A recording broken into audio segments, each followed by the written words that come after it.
Alrighty. Hey, everybody. Hopefully everybody can see and hear me. It looks like it's working good. Welcome back to the Military Ration Museum Project Weekly Bulletin. This is the fourth bulletin. Today is July 5th, 2020. Howdy, Aletha. Howdy, Gail.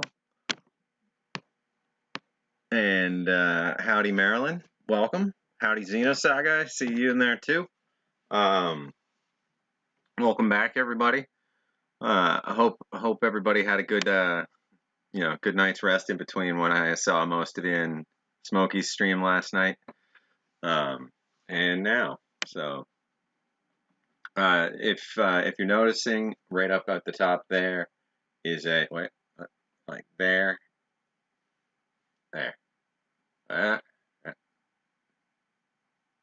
there. Okay, like right there is the new Discord. So that's the. Yeah, I got those pictures just a few moments ago. I took a look.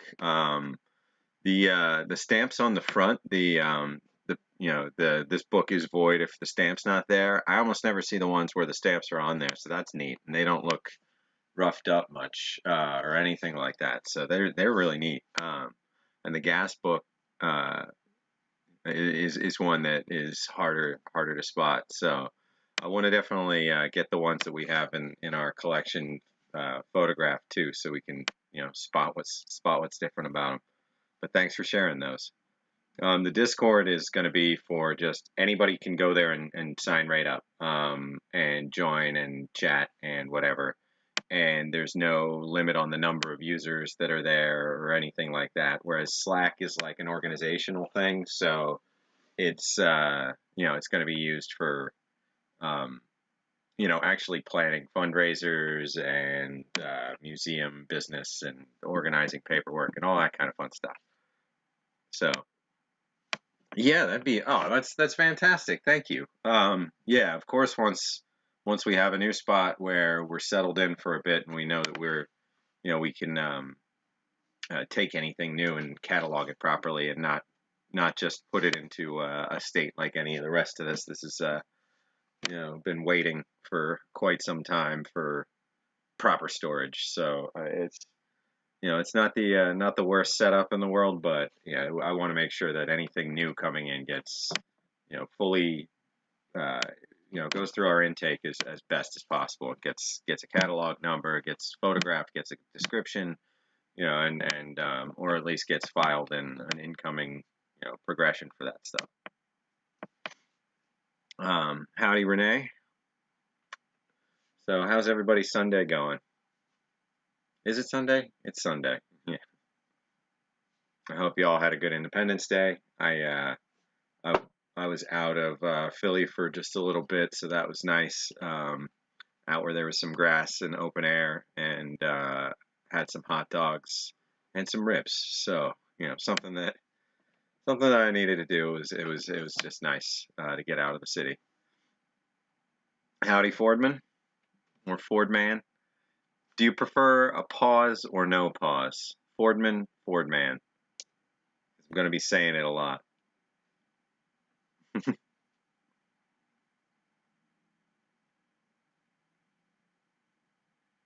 Good morning. Where are you at, Cyanid? That it's morning. Got to be like 15 hours ahead of us. Oh, great. Either way. All right. Well, Fordman it is.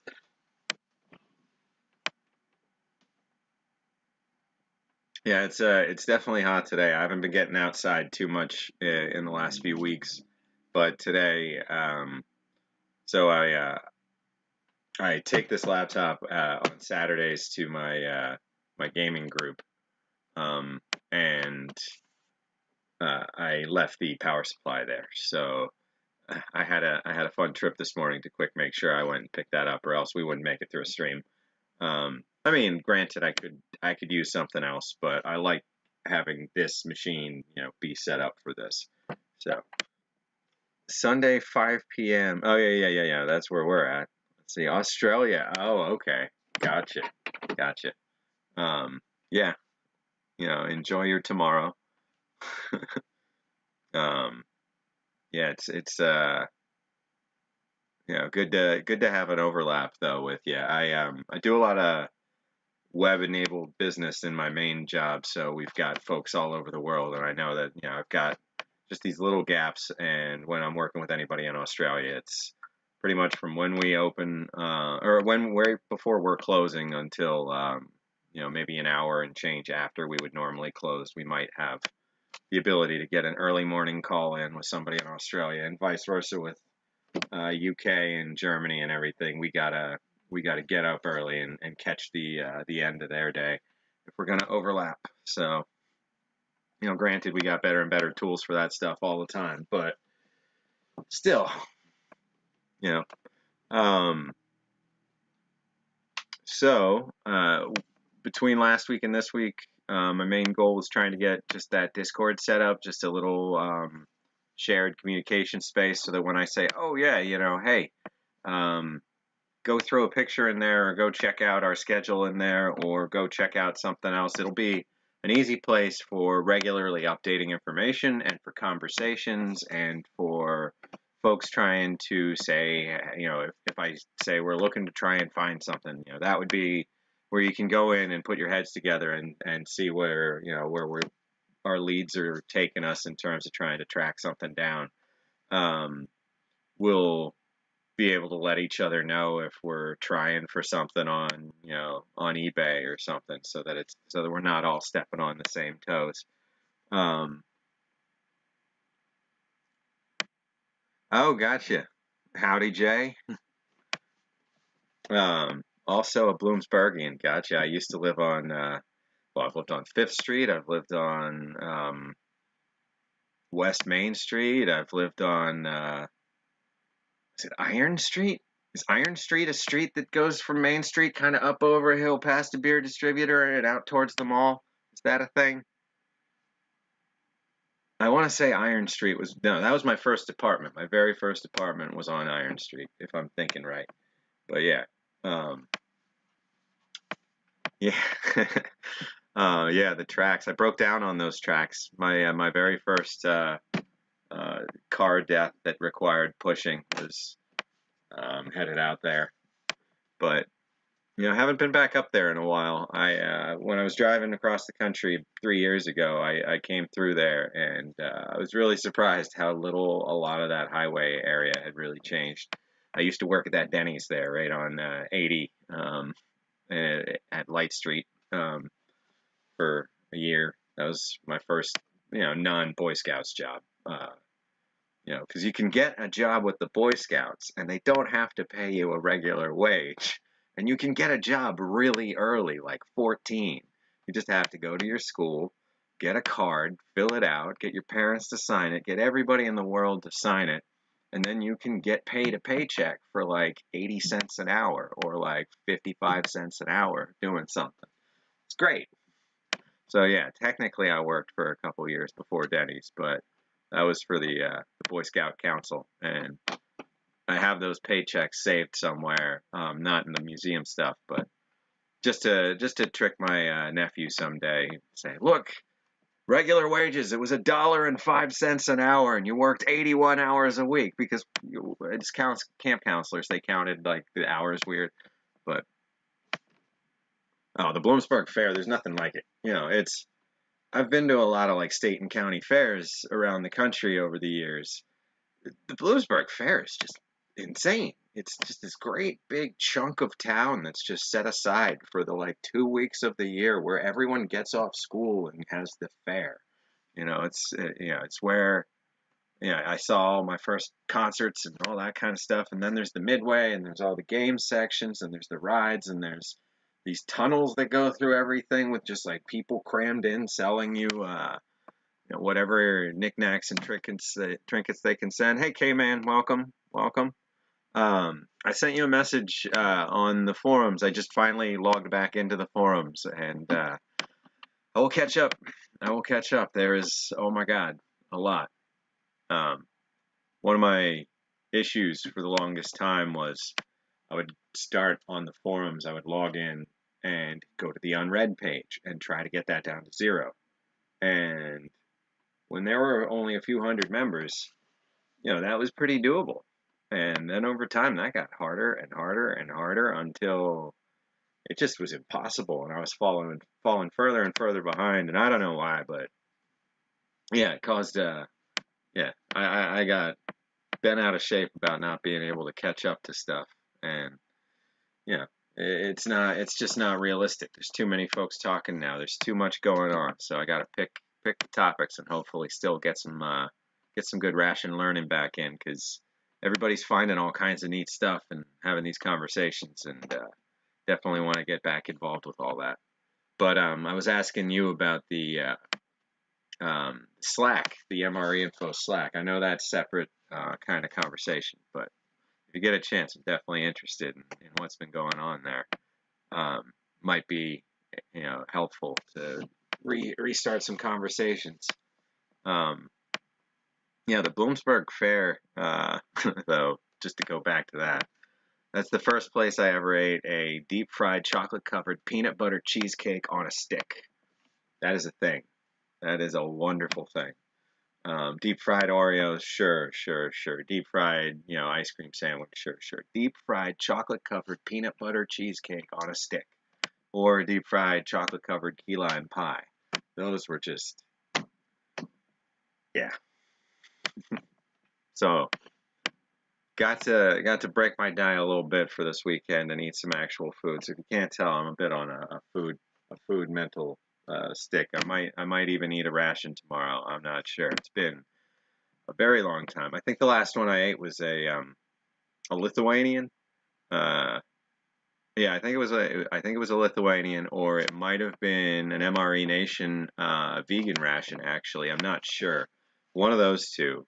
Um, I was trying. I had a vegan coworker at the time, and I had ordered in some rations from Bob, and noticed he had vegan options, and went through the ingredients, and they really were okay. And he sat and went through every single thing, and they were good. I think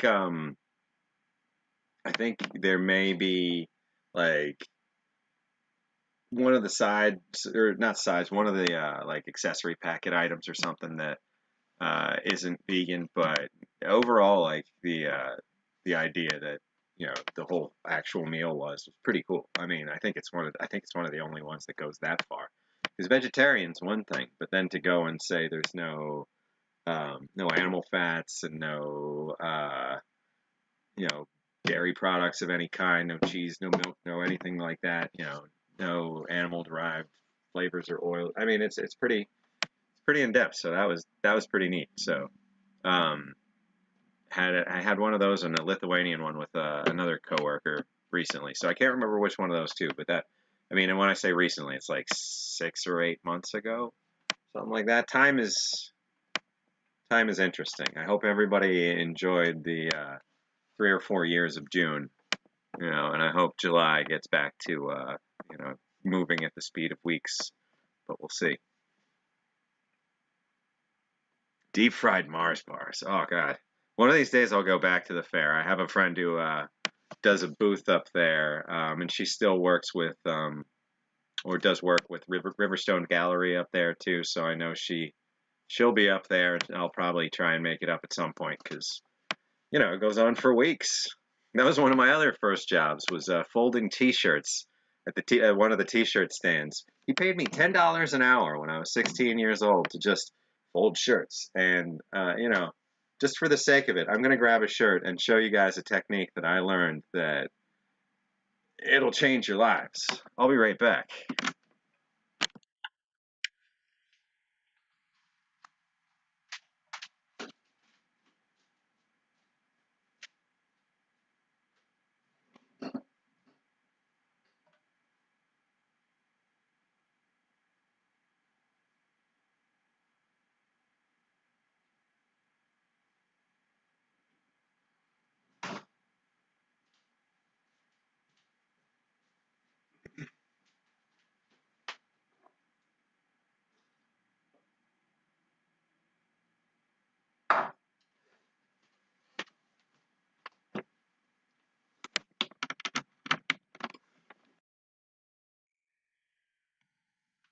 Okay, I'm back. Just have to disconnect the mic and all that stuff when I move. So, we're going to bring this around. And take a look down here. Bring her a little closer. There we go. Now let's make that the main camera. And you guys are in for a treat because this is going to save you so much time over the years. So here we go. Let's see. All right. So you got your nice neat shirt, and it's set up, and so, somebody's come by and they're taking a look, and they're, oh, what a shirt. Oh, this is great. I'd love to go. Hey, honey, 12 of these, 12 of these, none. Okay, no, never mind. That's great. All right, let's keep on going. Seen it a million times. Anytime you've been to the fair, you've seen something like that. Now, out of the dark, out of the shadows, one of the kids will scurry, and they gotta turn this back into a presentable shirt as fast as possible. You don't have time for, oh, let me lay it out, let me fold over, and let me do that. No, you don't have time for that nonsense, and it's not going to make crisp lines. You gotta throw this down, flatten it out. Now, here's the move. You gotta get about halfway between the top and bottom in a straight line, just north of the pattern, and pinch in the middle of the shirt and at the corner of the shirt. You're gonna cross over, pinch the bottom while still pinching down here. Now you just pull that out, snap that down, and you got yourself a folded shirt. Back, good to go. That's it. And you can do that 1,000 times an hour. But, I go too fast for it. So just pinch, pull, snap, fold, done, shirt. Next. And, doesn't look that great here, but I haven't done it in 20 years. But there you go. And if you want to go a whole extra step. And this is a National Park Service shirt. Just really want to say support your national parks. This was a great one. It's up on the border with Canada. Just visit beautiful Mordor when you get a chance. You get the card and it's buy the car full. So just it's one I recommend. That and Glacier. Definitely go check out Glacier.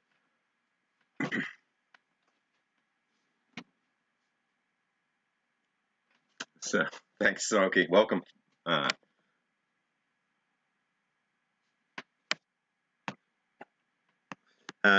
Your stream was on point last night. That was some good times. Thanks for shouting out the museum as always. Yeah, wait, what I miss? I see some rumblings about AT&T. I'm looking to build an on the road rig at some point, and I still need to figure out who to use for that kind of tech. Did the old heater heat up? I didn't get to see that part. I think that was when I left and came back. One does not simply walk into Mordor, Fordman. I mean, come on. You got to go in. You got to go in through the gate. There's a little toll booth, and if you got an AARP card, you can get a discount. Otherwise, if you got your National Park card, you can get in free. Otherwise, it's by the axle or something. But you don't simply walk into beautiful Mordor.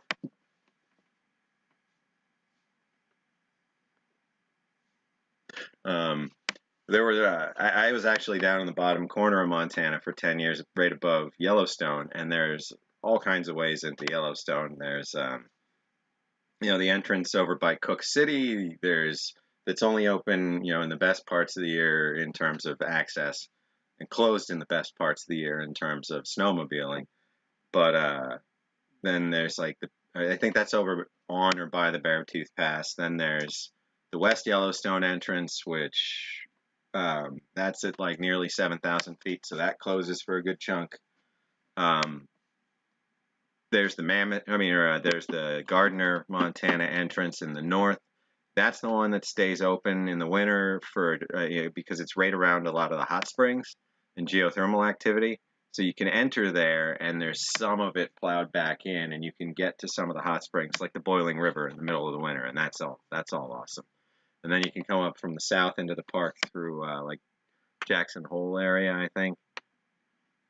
I never made it to the south of the park. That's like, 12-hour drive from where I was living, or like a 10-hour drive. It wasn't quick to get all the way into the park and across the park.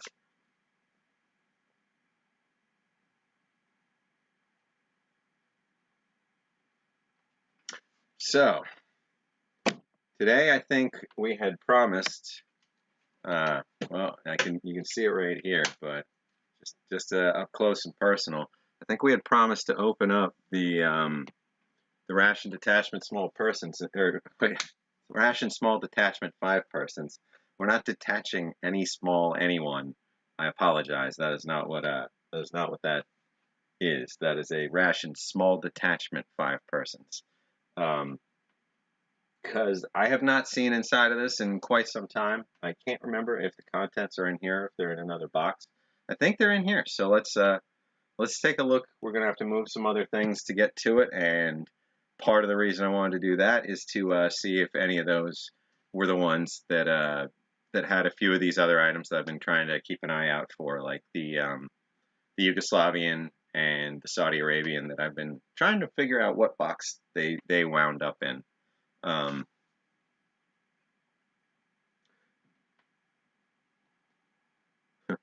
Where are you at, Bust Up? It's around 100 here in Philly right now. It's been pretty mild though most of this spring and summer.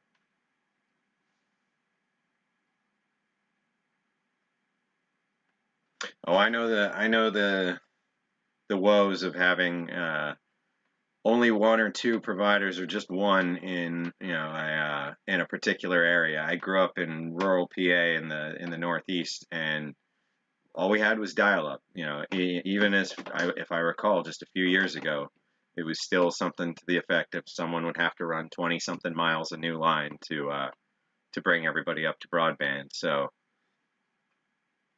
here in Philly, it's patchy. It depends on if they've run new lines, or if you're stuck on the older infrastructure.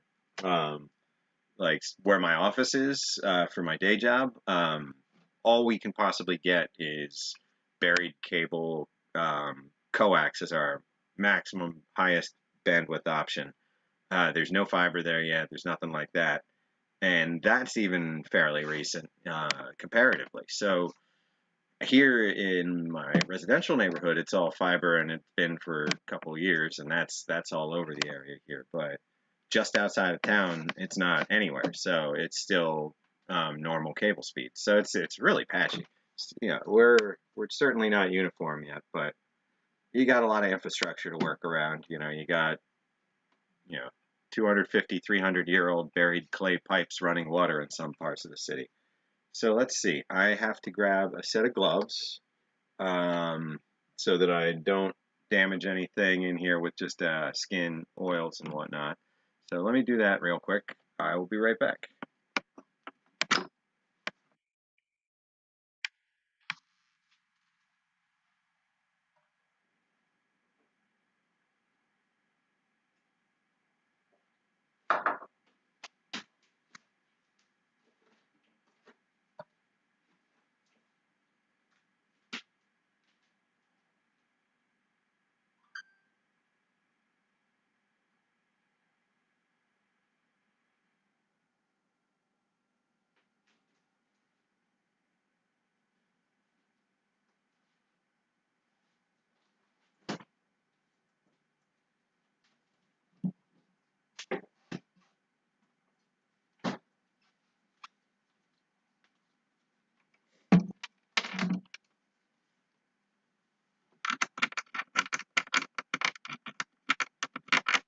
Yeah, come on.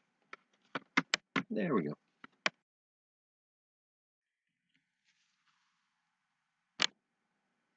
All right, so let's bring this back over here.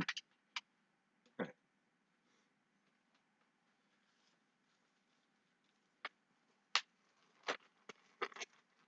Let's see what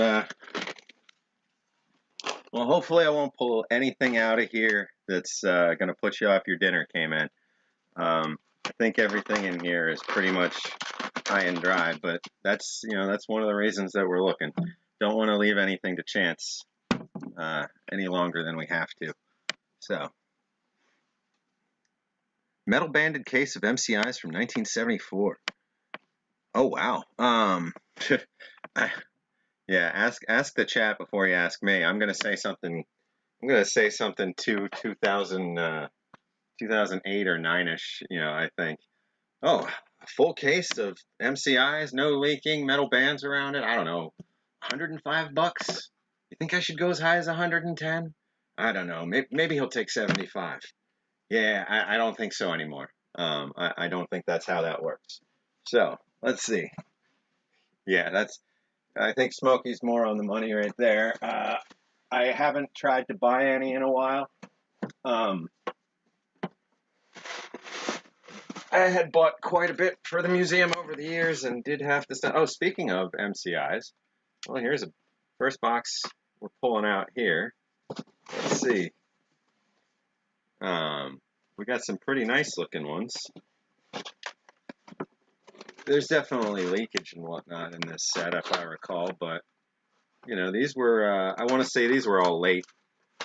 These are all 1979 or so.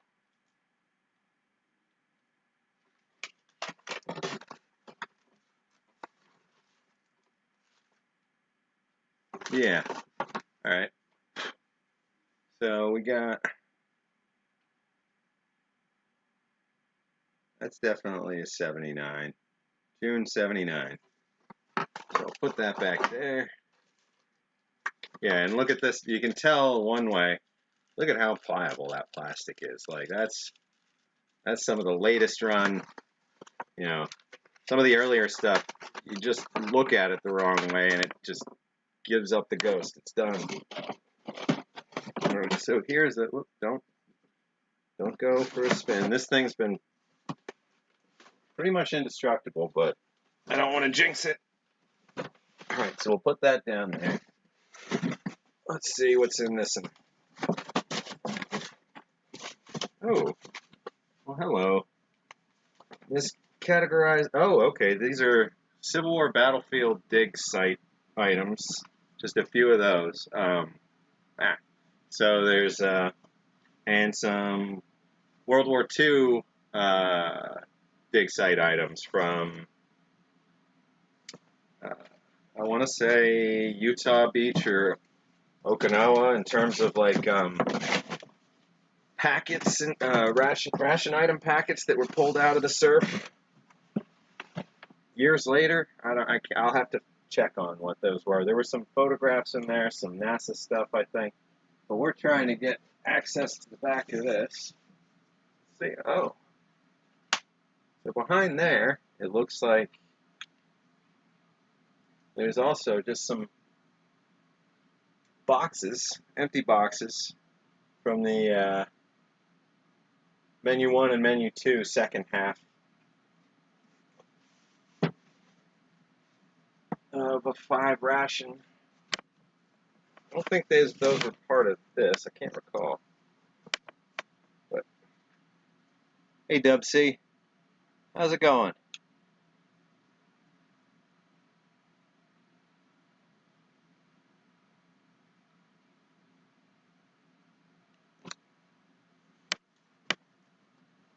Let's see.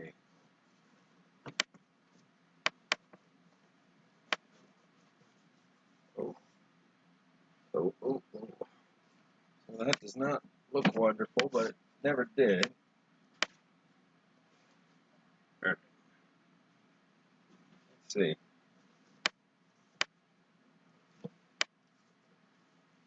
Come on over. Don't be shy. Take a look. This looks okay. So this is just the empty box. That's a little bit of a letdown. Let's see. So this is cleaned out as best I could. Kept dry. So it doesn't look like it's gotten any worse. It's actually in pretty good folding shape. Let me put that there. Let me think. Where would I have put contents of that. I would label them. Let's see.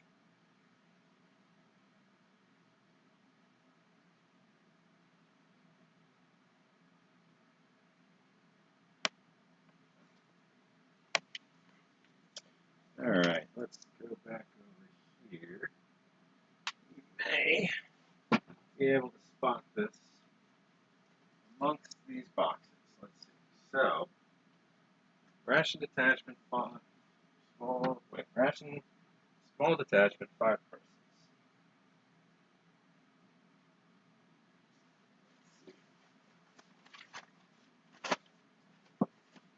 These are just tons and tons and tons of, you guessed it, the ration bags. Can't get rid of those. They're just too high quality. Yeah, and Fordman, actually, it's funny you bring that up. A lot of, at some point I'd really like some of our focus to go to getting extremely high quality scans and whatnot of what we have from some of these older items to help in the efforts of making better reproductions. Let's see. Nope, these are all modern era. So we've looked at this, that's the library stuff. Let me see about moving some of this.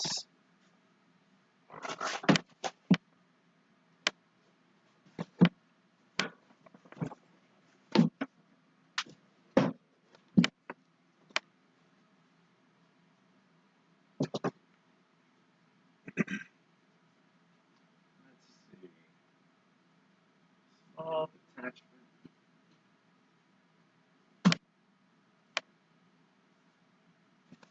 This is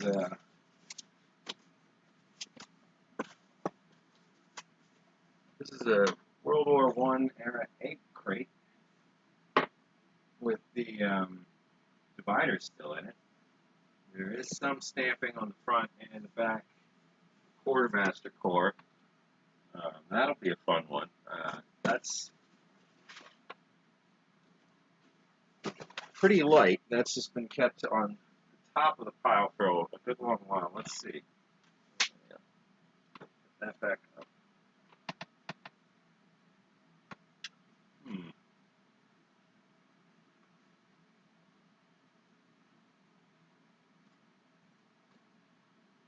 I feel like it might have been one of these.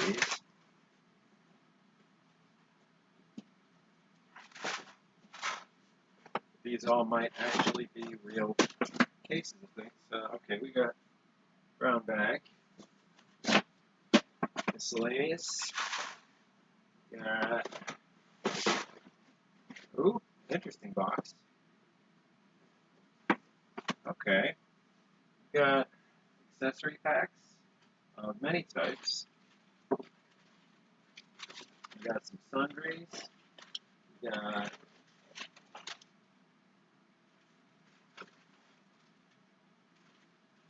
family items. Oh, we went through this one. That's right, we went through this one. That has the South African. Let's see. Yeah, we went through this one on the first bulletin, I believe. Oh, don't you dare fall down now.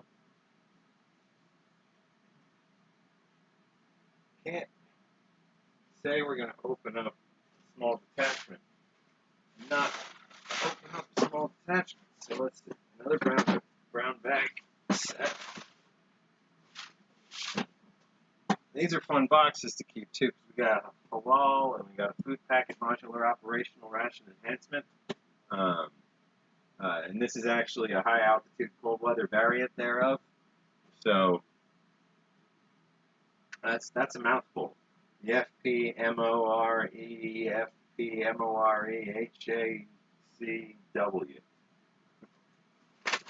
So we got IMPs, we got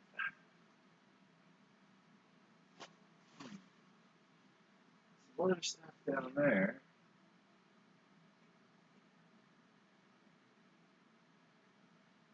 Where would I put that box?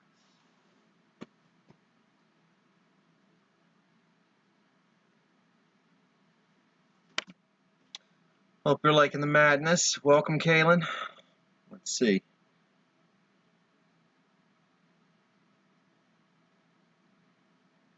Yeah, of course. Hit that button. Let's see. Anything in these? There is something in this one up here.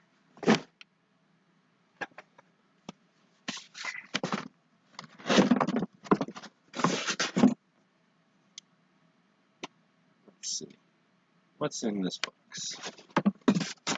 Oh, okay. Well, here's some items for sure. So, not necessarily. Well, maybe part of what we're looking for. So this is going to be hardtack.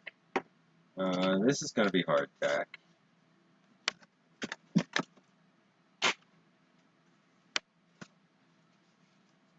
This is Russian World War II military reproduction. So at least maybe not reproduction. No, I think this is reproduction.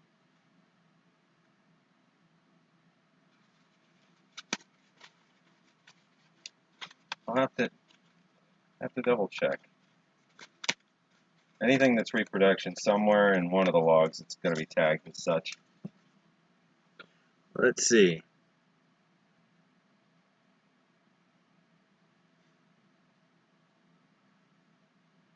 Yeah. This is a good box. Let's see if I can get a better angle light-wise. We'll clear some of this stuff from the table and let's pull this out. I don't know if this is what we were looking for sure. Actually, nope. I found what we were looking for.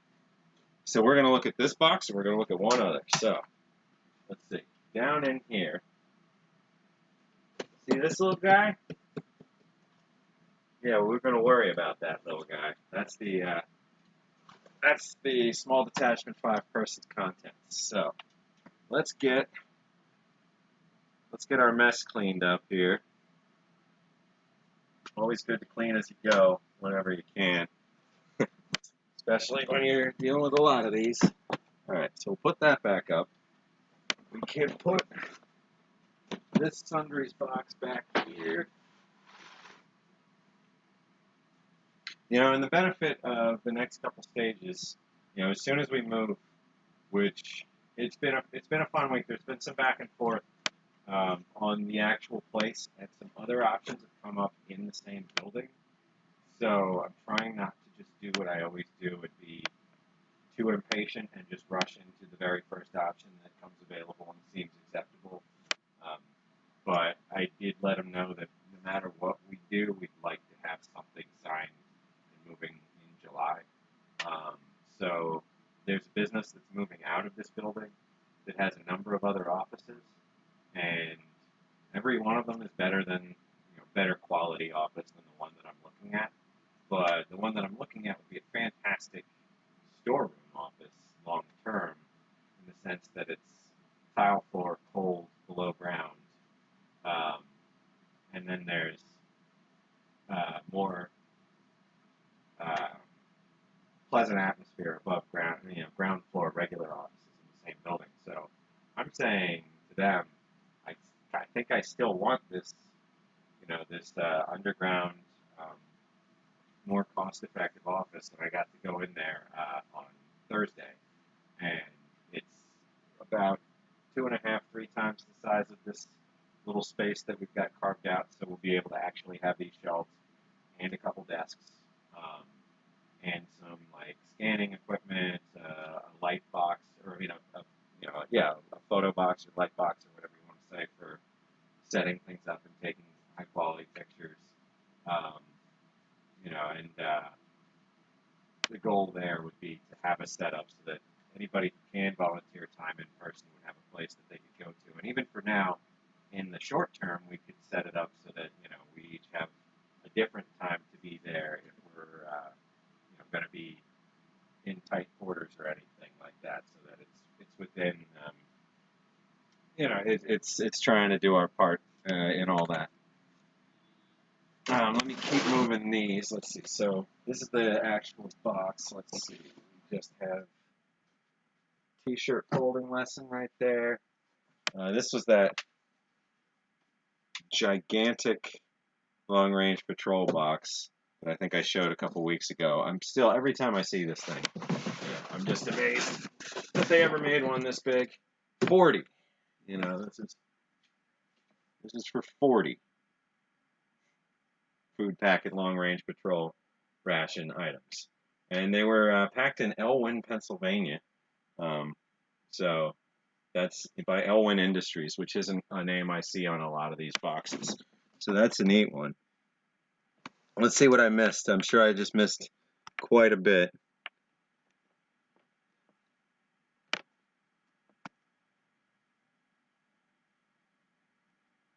Oh, nice, Marilyn. You're making some, modern era hardtack that hopefully it's not too edible, or you're kind of taking away the glory of it. But yeah, no, that'd be great. If Bob's carrying it, keep me in the loop. I'd love to try some. Um,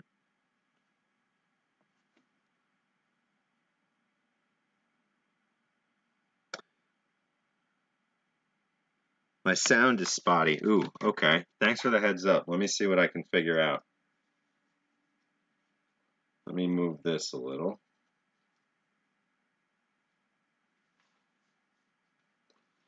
So I'm moving around. Let me reduce that just a little. How's that? Is that a little bit better? I think it's maybe some of the bending around and leaning into the mic as I'm picking up these boxes, but just making sure.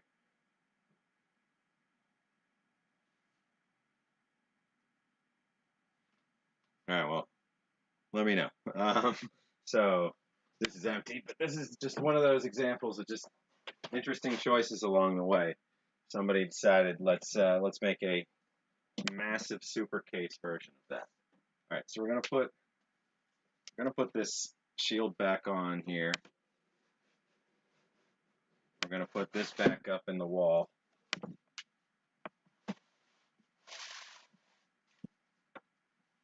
Because this is not where the contents are.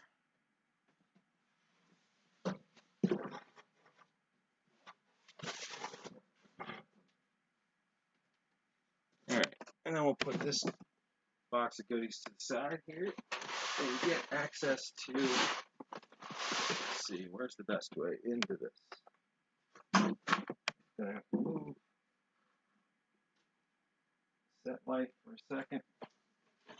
Apologies for the hitting the darkness. Oh, this is a fun box. Helmets. Lots of helmets. A bunch of civil defense helmets of different types.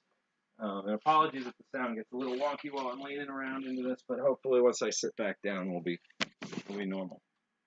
All right, so bring that light back here.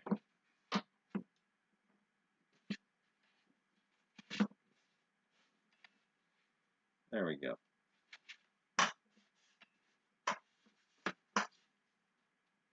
That should be all right. Okay.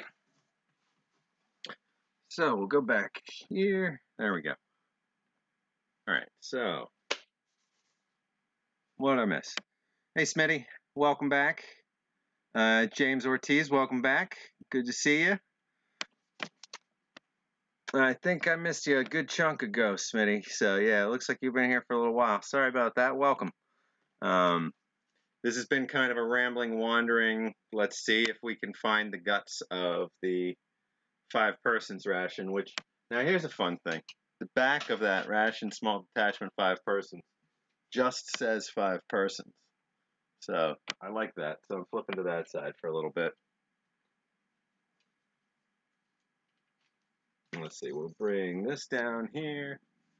We will tilt this in just a little bit more towards where we're going to be working. And let's see what we got. So, not one to try and build suspense or anything, but certainly, certainly going to eventually open this. And I'm just going to put that to the side for the moment. Let's see.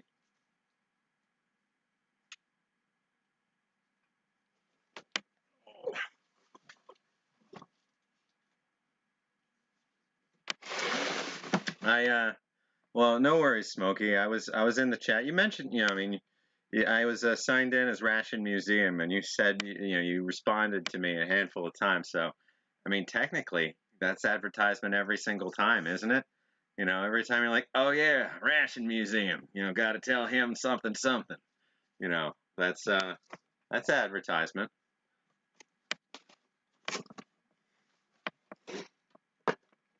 Let's see. So, what do we got in here? We got all kinds of fun looking stuff. Tore the gloves a little. Be all right. Oh, we do got quite a bit in here. Let's see.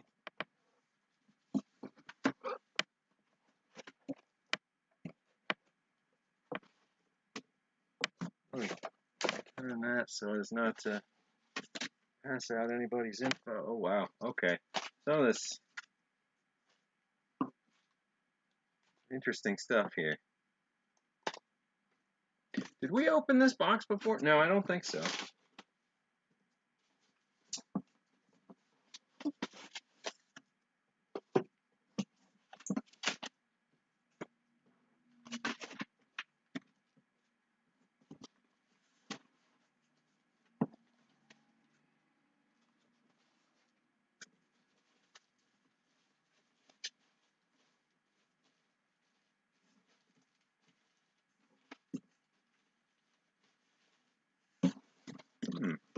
Still a few things in there. Let me just put it down for now. Let's see. Yeah, thankfully it's not super humid up here, Maryland. It's just hot right now. Let's see, so this one, I don't know if anybody can catch a hint through the styrofoam.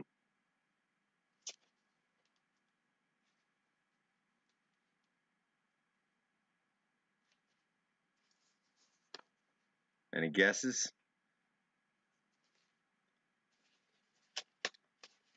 Let's see, I'm going to need a knife, I'm sure, but let me see if I can get in here somewhere.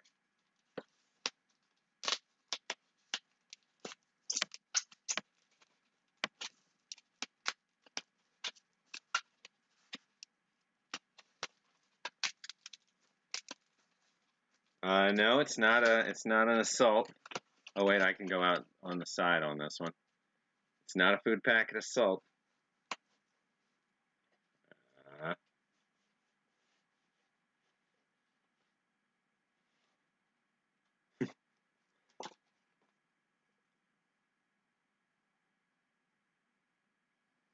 Type C Yugoslavian.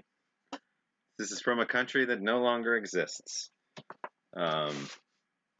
That is now portions of the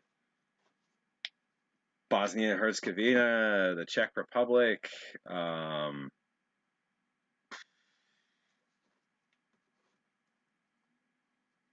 Serbia. I don't know what came out. What all came out of Yugoslavia? Who's that sort of history buff? Is it like Serbia, Croatia, Czech? Oh, not Czech Republic. Okay. Is it like Serbia, Croatia, Bosnia?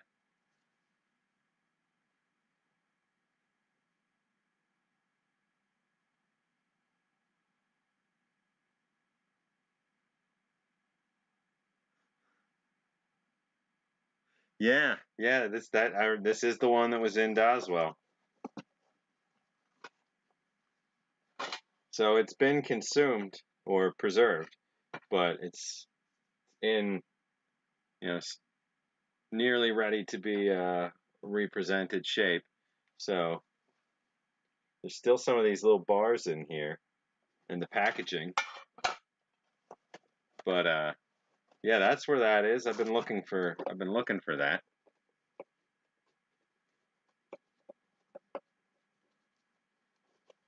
Let's see.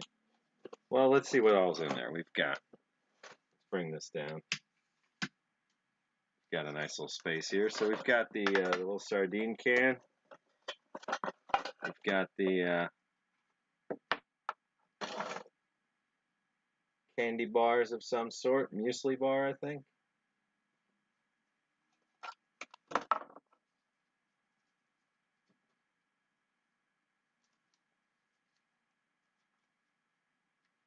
Some kind of, not sure. Then just main ration can, empty at the moment, but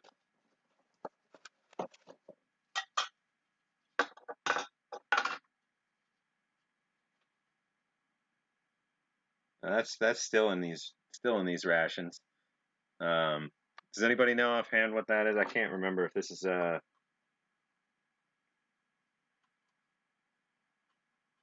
like a meatloaf kind of dish, like a like a pork loaf or something. And I have a feeling that's going to potentially be stuck, so I'm not going to pull on that just in case until we're ready to fully recatalog this. But I think that's soup or drink, maybe sports drink.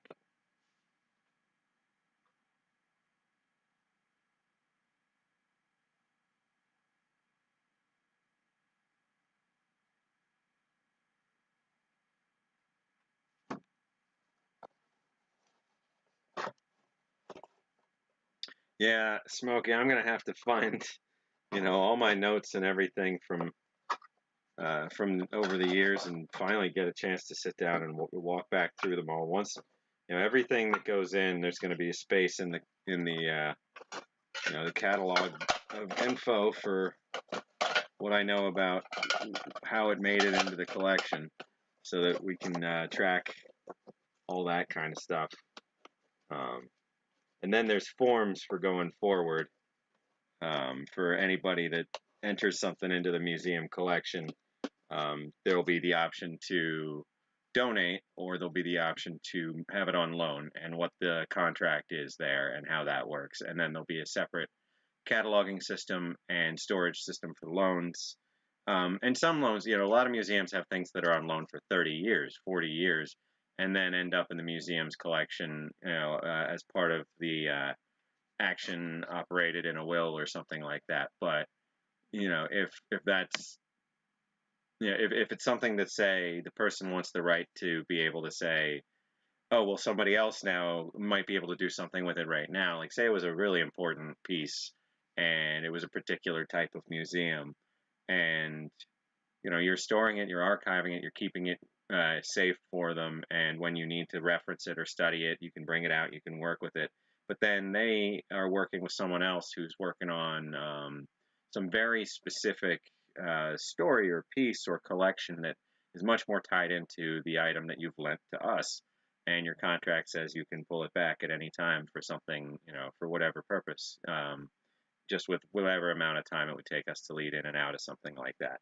And we want to make sure that people can say that they can do that. Like, say you had a book with us, and we're properly cataloging it, but then somebody's doing a presentation in your town on the author of that book, and you just want to get it back to to put into that, and then we can borrow it back, something like that. So we have forms and plans to be able to cover things like that, in addition to just direct donation. But that's one of those things we have to get much better at, in terms of tracking origins, so that there's no just confusion as to where something came from before it ended up with us.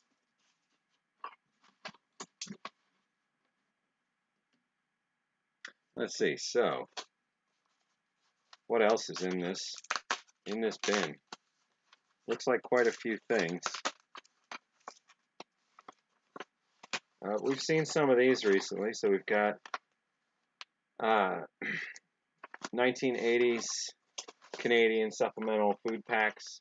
So the other ones weren't opened. This one, okay, here we've got one that was opened so that we could display it.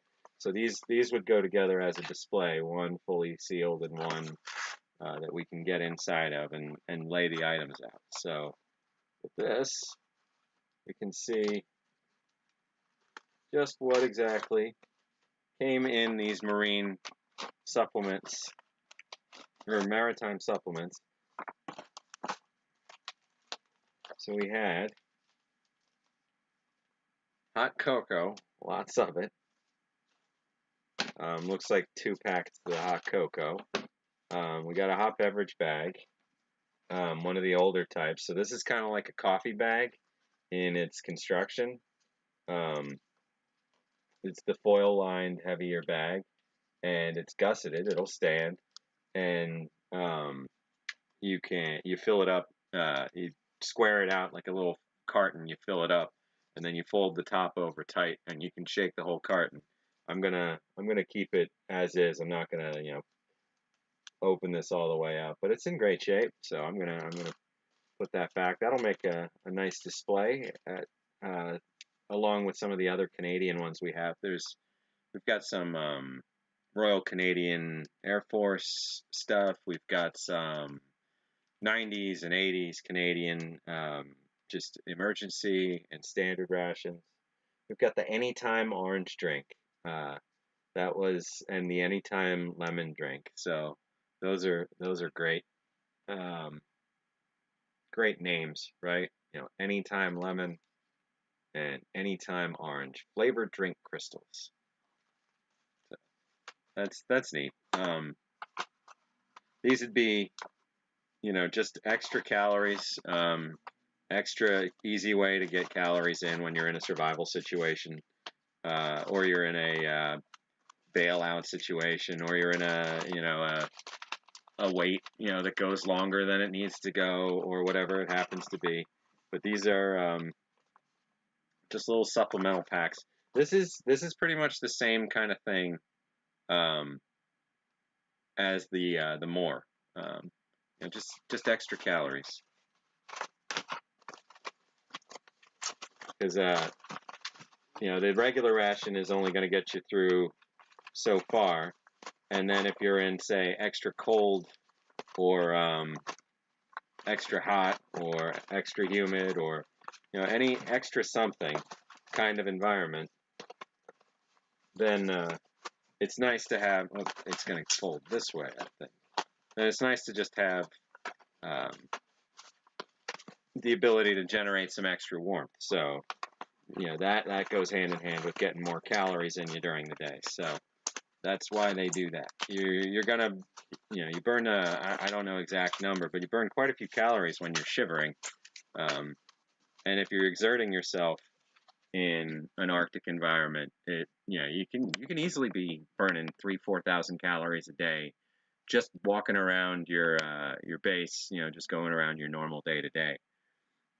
Instapots. Have you guys seen some of the Japanese stuff these days where you can actually just pull a cord and it heats itself up, kind of thing? I had some of those.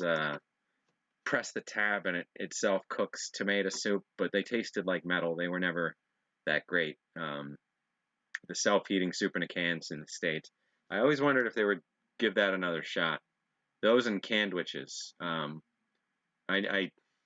lost a little money. I mean, like $60 or something on candwiches.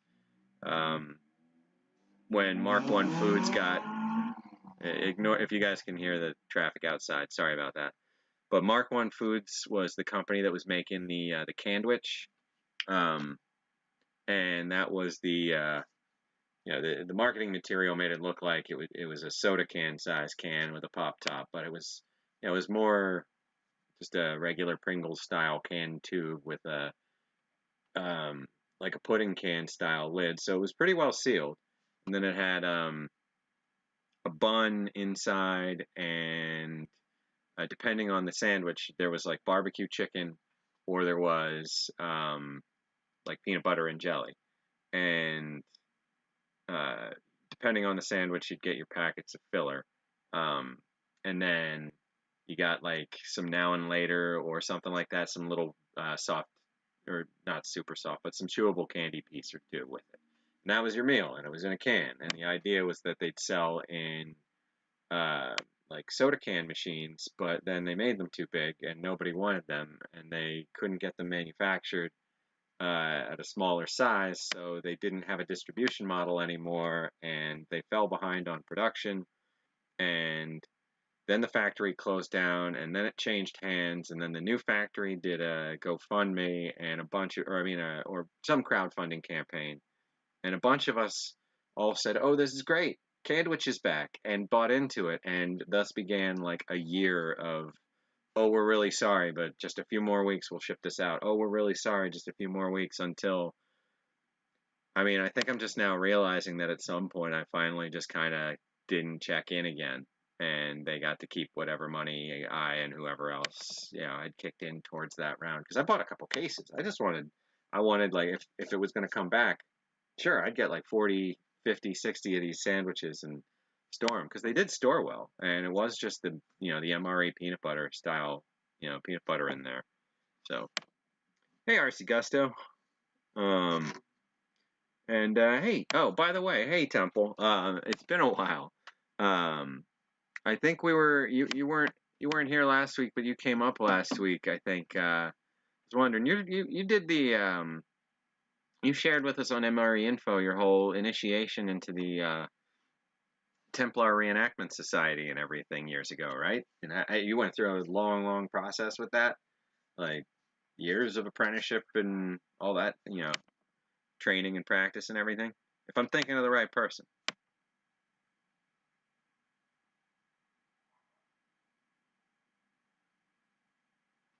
Let's see. Yeah, the FRHs would oh, yeah, never mind. Okay, that's probably never mind. Didn't ignore everything I just said. Let's switch over to what Fordman's talking about. FRH is yeah, I mean, they are hydrogen gas producing exothermic reactors, like, but they're not that dangerous. They sell us everything else. I mean, it's no worse than sterno. Like, why can't they? Why doesn't somebody have chemical heaters available? But that might be something. I wonder if there's any actual legal anything around it, or if it's just not a niche that people decided to exploit. But for or maybe it's just because there's not a generally reliably available source of like pouched food that would be compatible to the point where you could put instructions on the thing that would follow through with the food. Like maybe if like Tasty Bite, the Indian food company that makes those pouched Indian meals, made a heater that goes directly with them and said, okay, for our 90-second pouches, you use the meal heater for 8 minutes every time, and something like that, then we'd have an excuse to buy them and use them for whatever we want. Yeah, you certainly can buy them by the brick though. Just keep an eye out. There's a lot of people who will say new old stock and sell the big cardboard puck ones with the holes like throughout, like look like a big metal inside, cardboard outside, Pop Tart inside the sleeve. They can work with a little salt and a little time, but no. You want ones that are pretty new. Oh, I saw. I could be wrong, Smitty. I saw somebody else say something, so I had said uh, howdy as well. So apologies for that. Let's see. Oh, I can't talk about that, but you can talk about the Zeppelin project, Smitty. I get it. I see how it is. We can put that all out in the open long before the lightning rods are even in place. I see. All right, let's see what else is on the table here. We've got what looks like more of, uh, well, actually, now I'm not certain these are reproduction.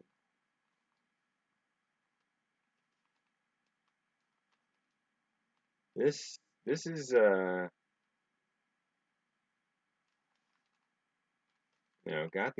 got a bread product in it. It's got the feel of being rather old. Let me put this down there. And this was going along with this other box we were looking at here, but this definitely has the feel of being a modern reproduction. I mean, other than there is some staining to it. Just a little. But that just seems laser printer crisp.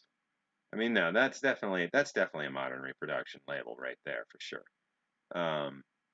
But this, I'm not so sure about.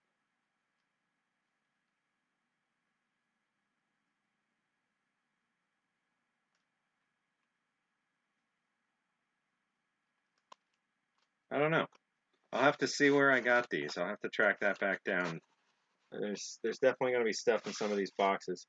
Oh, this might, all of this might have actually come from Alexi. I'm not sure. Prado 67 or Prado 76. Let's see.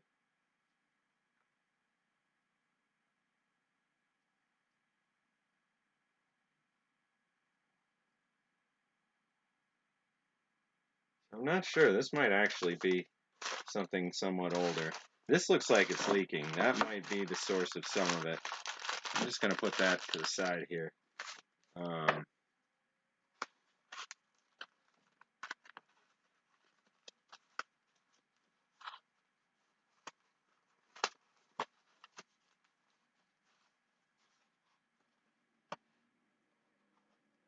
Yeah, that doesn't seem right to me.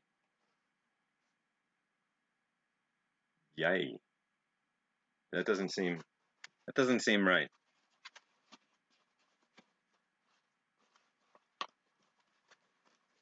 But certainly no expert. Probably was reproduction, whatever that was. Let's see, what is this? I'm intrigued by this whole pouch of things. I wonder. Yeah, okay, so I must have picked some stuff up right towards the end, packaged it, and never really got a chance to figure it out too much further than that. This is like a bag of grain, like this is a bag of groats, something to that effect. But it doesn't. It doesn't say cash. Yeah, Masha or wait, no, Kasha. It doesn't say. It doesn't have the normal like groats labeling, but this is interesting. This is like a heavier bag of some kind of loose grain. Okay, so this is a neat collection of things. I wonder what I had stumbled upon and bagged up here. I'll have to dig. I mean, I'll be honest. There's definitely stuff in this collection that I don't recall. Oh, it was a British, I think, or Canadian. Let's see, British.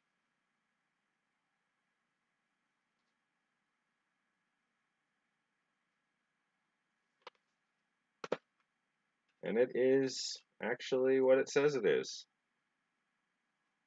which is pretty rare for these tins.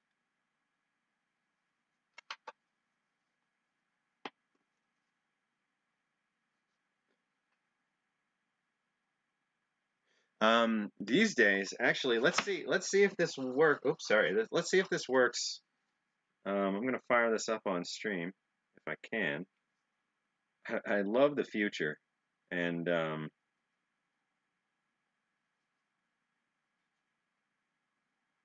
the live translating has just gotten to the point where it is good to go. So we're going to fire up Google Translate.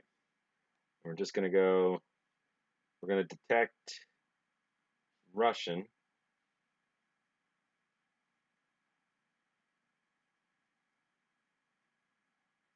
All right, we're going to detect Russian. We're going to translate to English. We're going to go to camera, and we're going to give it some content in real time and see what it does.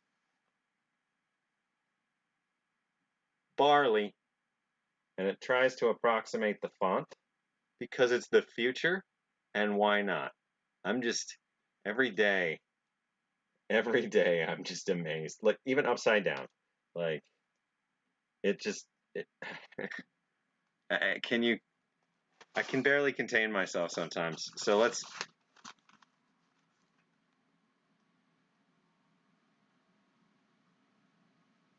see. I don't know what that means.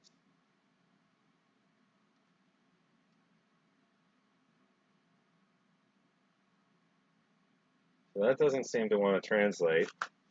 But I mean, the barley certainly did.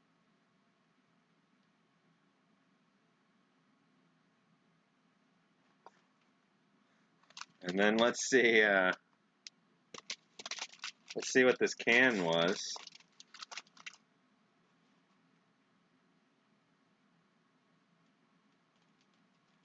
Let's see, I'll get a little more space around it. Wait, is it upside down? No. No. Maybe it's not Russian. Maybe only the barley is Russian. That doesn't seem right.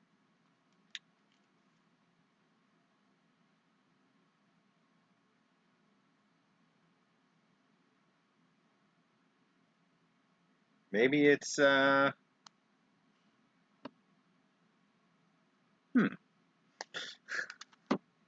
wait, let's see. Is this the one with the benzodrine sulfate in it? Oh god. Oh wait. So I'm going to put the translator down and just take a look at this for a moment. So, yeah. Yeah, this is full of crank. You know, just to parrot, what, was it Smitty that just said that? Yeah, Smitty, good catch. That is what this is.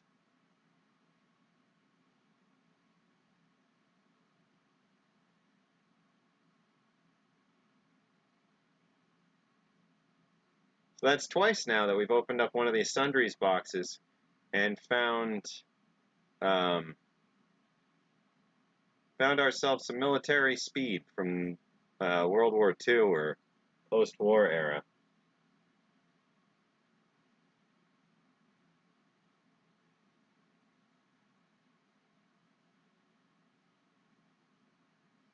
Stave off depression. Okay. Promote keenness. It looks like they almost want you to memorize the starting letters like SOSWP, like SOUSP, but I don't think so. Let's see. So open there, still sealed, and then this looks like another variety. So these are the actual malted like energy tablets. These little guys. But this is another box. This isn't still sealed. It's got cotton on the end. I'm going to leave them be.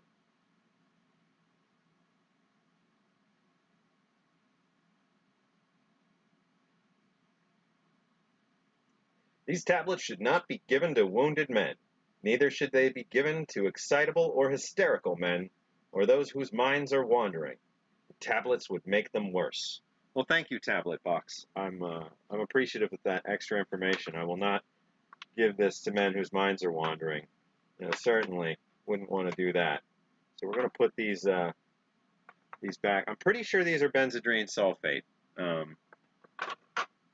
Something to that effect. So we're going to put them back.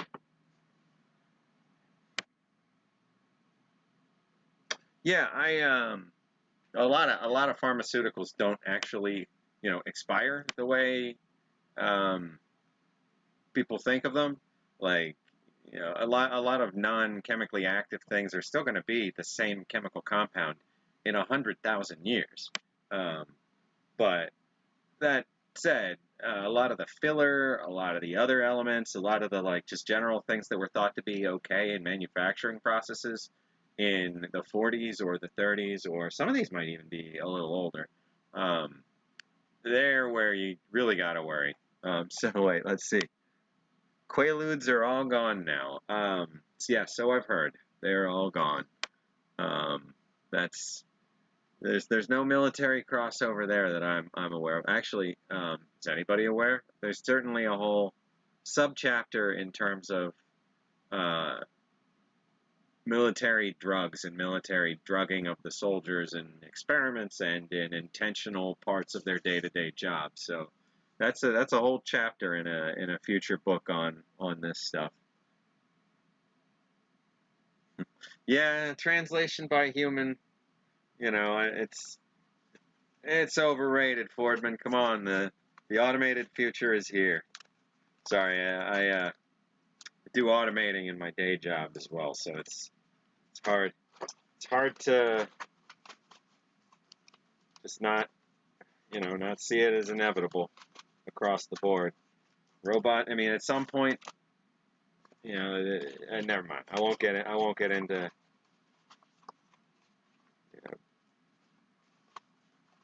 futurism and theorizing and all that right now. There's still so much history to talk about. So we're gonna have to figure out what these Russian items were. I'm gonna put back this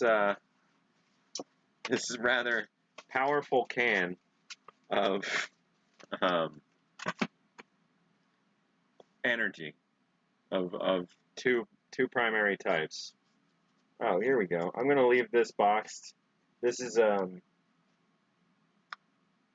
just an empty. I can tell from the feel. This is just an empty K ration, and this one's in a pretty solid state. So I'm just gonna leave it like that. The less handling, the better. Yeah, robot of all the overlords, the translation overlords. There'll be fun ones. I wonder if that might have been Ukrainian or Belarusian or Kazakhstanian or anything else. I know there's varieties. Oh no. Oh, okay. That's not sticky. That scares me when that tactic is employed. All right, this might harken back to an old smoky guess from a little while ago. Yeah. This is a pretty nice looking assault, it looks like.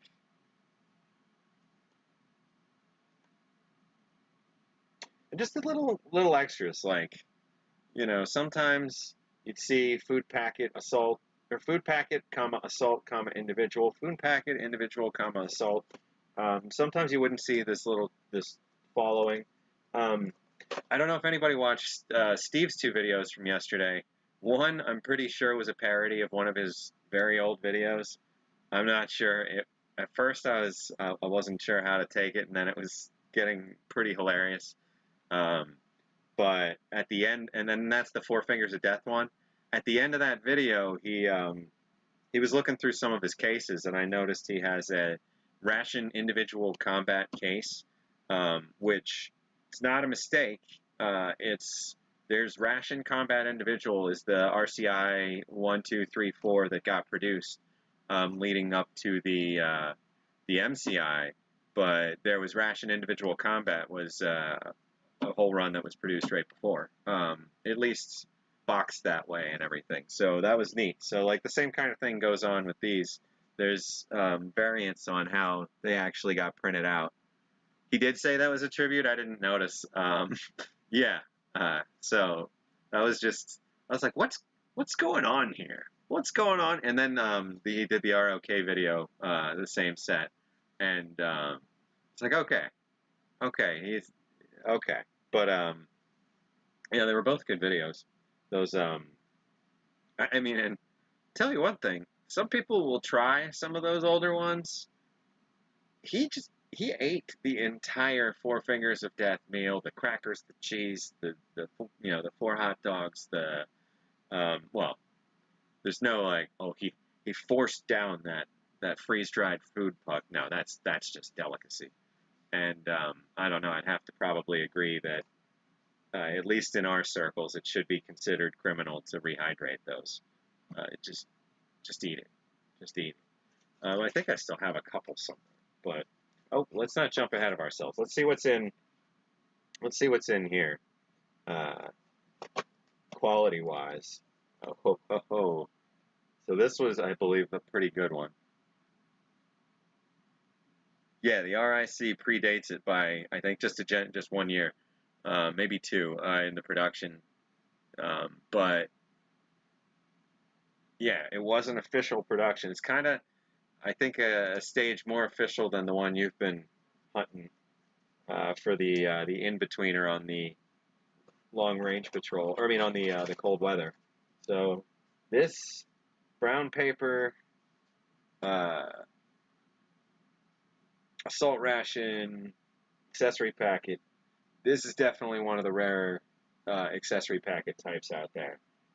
This one's in such great shape. I'm happy to have it. Um, and it is open, so we will pull the contents out. And it's, I think presentable museum wise. The cuts in the back, so not everything gets to stay closed forever, but additional examples won't have to be open unless we're trying to look for something specific. So it's the normal contents from the World War II era. Right down to it should have a little jar, a little glass jar of the um, the Halazone tablets. We got the actual contents on that. Then we got this is just crumbled away, but the can is potentially going to be readable under the right light and everything. So that's another thing we'll be able to try and experiment with is taking pictures with like infrared light and UV light and whatnot, and try and see beyond the rust on stuff that would otherwise be considered shot. So they had this lining. Those are the actual crackers. They're in pretty good shape. Just looking at all this, I wonder. This must have been opened up for display, partial consumption, something like that. Smokey, do you remember if some of this stuff seems to be around that Doswell area? I think I had. Oh wait, that's right. We're gonna look in here. I think this was back in Montana, but can't be certain.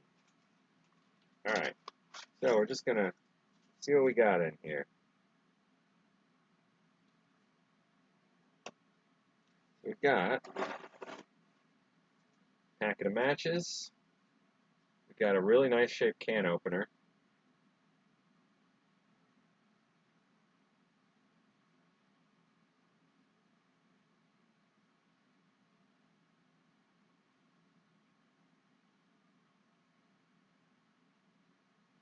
A lot of stuff made in PA.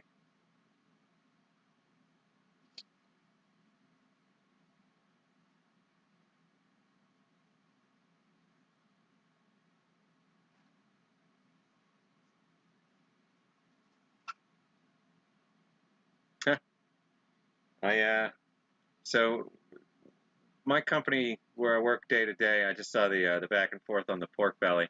My company day to day, there were 30 something of us that were working in an office, pretty close group for a while. I've been there for 14 years, almost 15 now, and started out there were only four of us, so we've just grown a little bit by bit. So this whole everybody go home and don't come back era was pretty different, and I am one of the directors there, and uh, me and one or two of the other ones and the owners of the company have been coming in a little bit during the week to get together on some of the administrative side of things, but for the most part, we're all still work from home all day, every day. But just to keep it short, my coworker Zach, uh, I hadn't seen him since March 16th when we all went home, and on Thursday he showed up at the office while I was there to drop off a parking pass that he didn't need anymore, and he brought a pound of smoked pork belly for me that he had just done up in his smoker the whole previous day, and I had no idea that it was coming, and it was sorry, mouth watering there. It was a very good surprise. So seeing that little side chat, and then yesterday was I went out to a friend's and we had ribs that were smoked or not smoking; they were slow cooking for an entire day before we got there. So it's a little off the diet, but it's Independence Day. It was definitely worth it. So we got our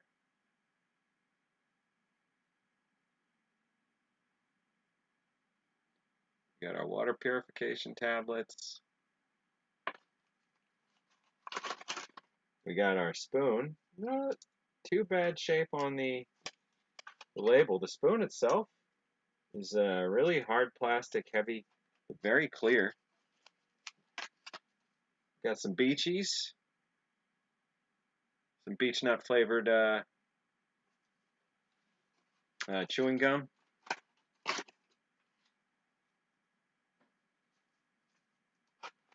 We got soluble coffee. It is a rock. We're not going to try this ever, but this is a nice one.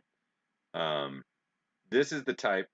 So I have this exact label as a Doug item from the D-Day landing.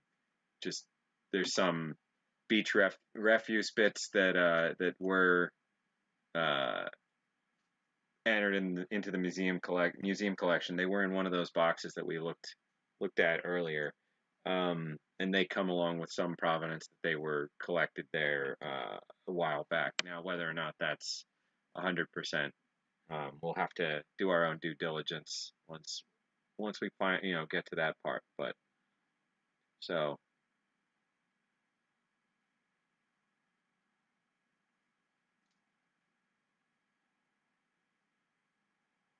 let's see who that's. Trying to get that to be clear. Schrader Products Group. There we go.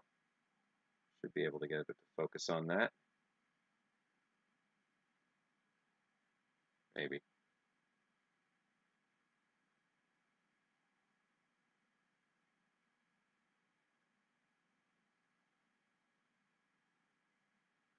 That's pretty close. So, let's see what else.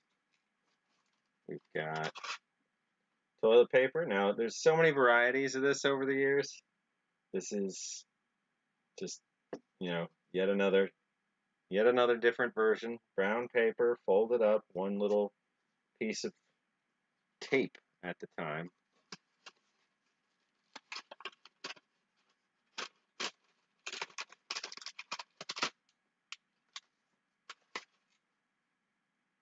All right, well, I hope it's not the biggest disappointment in the world, but there are no cigarettes in here anymore. It looks like there are the sugar packets, and I know I've talked before about loving these ridiculous sugar packets. They're just so stark and perfect. There are a couple rations in this era that use this exact same one. The food packet in-flight individuals use these as well. The Cumberland Packaging Corporation in Brooklyn ones, they're just plain white with the blue writing. So we've got two of those, and then this was opened up, but the inside is still there, so that's nice. This is the wrapper for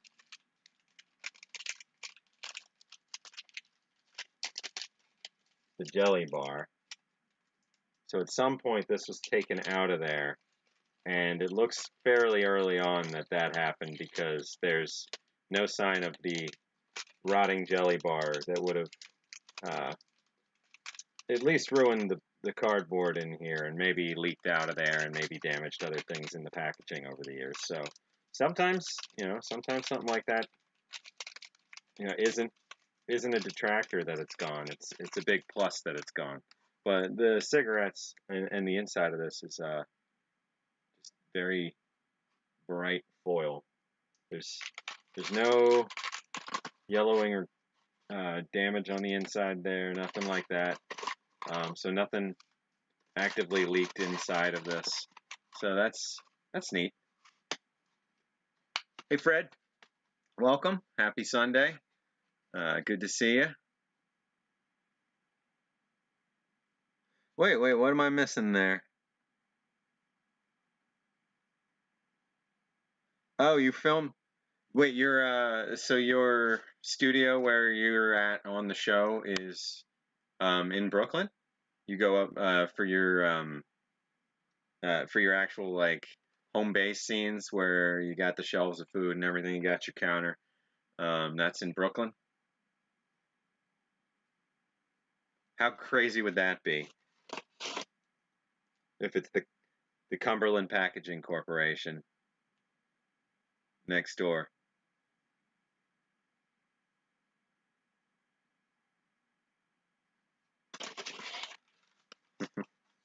That'd be neat. All right, bit by bit, we'll put this back so it's all safely restored in there. Let's see.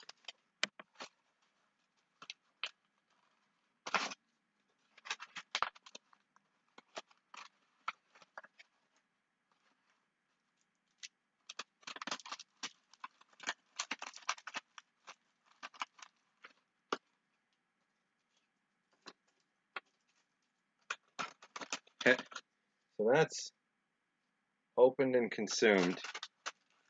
I wonder, might have gotten this from Steve, in which case he probably tried one of the coffees and the cigarettes and the crackers. That would make some sense.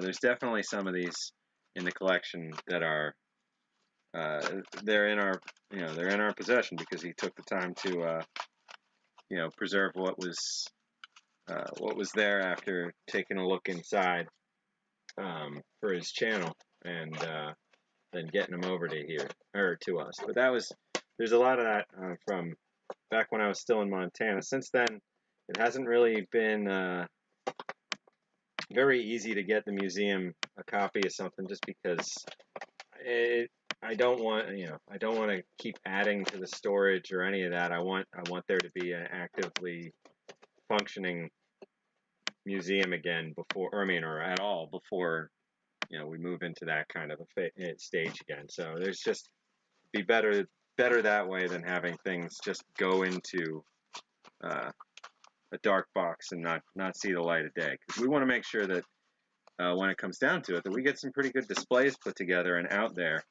not just at our own space, but in other museums. So being able to identify stuff that can move around the country for extended time, stay here for a few months, there for a few months, that sort of thing. That's gonna be an early project, so that while we're gearing up for our own space and we're designing our own displays and trying to figure out what we're going to present and maybe have a little theater space and whatever else. While we're working towards that we can put a collection about one particular type of ration or one particular set of years or one particular war or one something like that, and put together a display that could go to a sister museum, something that's similar that could help tell our story and help gain it, get momentum towards our project. Because this is a couple year lead up process. I want to have an actual location that we can meet each other at and that we can work to catalog at, and that's not just part of an apartment, but an actual business address. I want that by the end of this summer, and we're almost there right now, so that's a great start.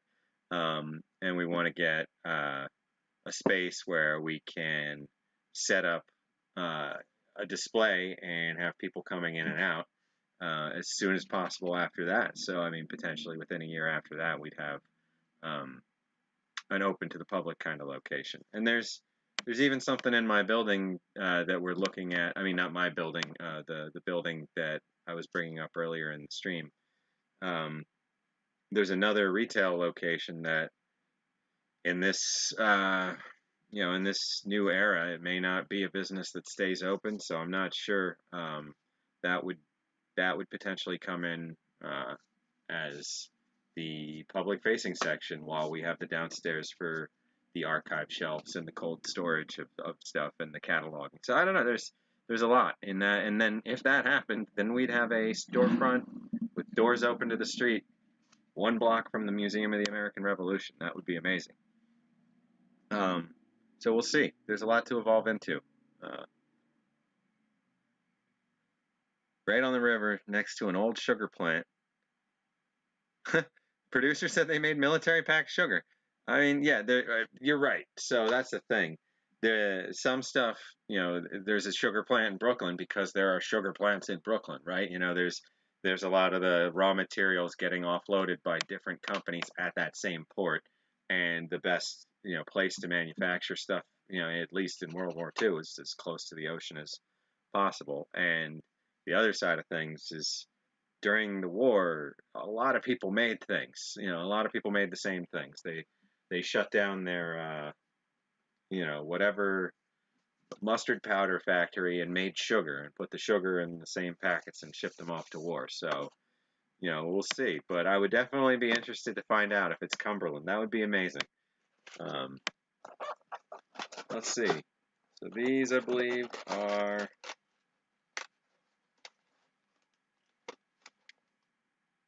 Oh wow.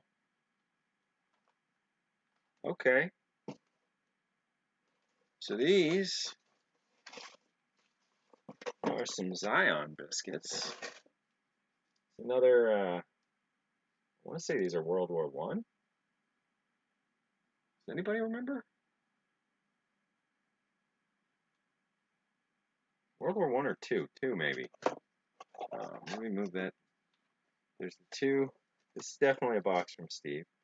There's, yeah, some items that were petrified, but potentially, could be displayed for the museum. But like this, like for instance, this this thing of camels. If I were to squeeze this, it would just crush, just like it was made out of, eggshells. So I'm just gonna put this back. These must have been, looking at this, I would say potentially partially the guts of a K ration and two Nestle uh, um, chocolate, not the desert bars. Were these desert bars? Let's see. No.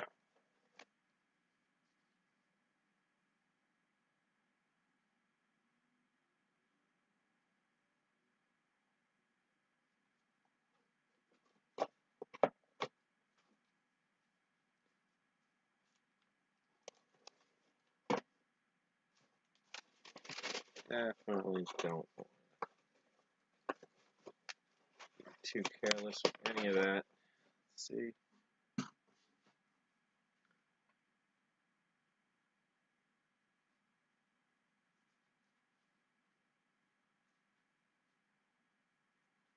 Oh wow. Um, yeah, if you ever spot anything, Temple, that's you know, even tangentially related to food service and going beyond 100 years old and in that access to that history, that'd be that'd be amazing just to pass on any pictures or anything you see. We'll always be interested. Oh, we got just a 1979 B unit. Okay, this is probably a I plan to eat it one or something if it's just sitting by itself. Crackers and candy. So that's probably going to have one of those chocolate discs um, going in with the crackers there.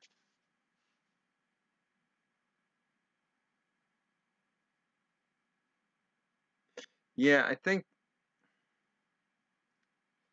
I don't think those were the D ration. No, they weren't D ration for sure. I think you're right. They might have been K. I don't know. I don't remember any Ks that came with full bars, but I could be wrong. Like they might have been in that plastic pack, like tight wrap section. I thought they came There's like the Chocolatto kind of things, the toffee chocolate bars.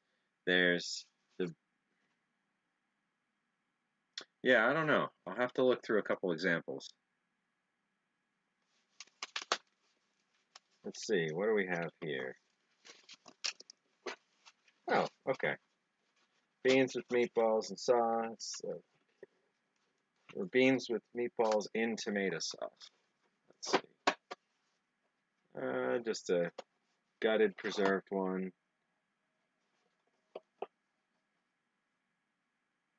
This was definitely another Steve ration. I remember this review, so that I think I might have sent him the ration. He tried to eat it. I don't recall if it was fully edible or not, and then he sent me back the guts, which always appreciated. Goes towards, I mean, like half of this stuff.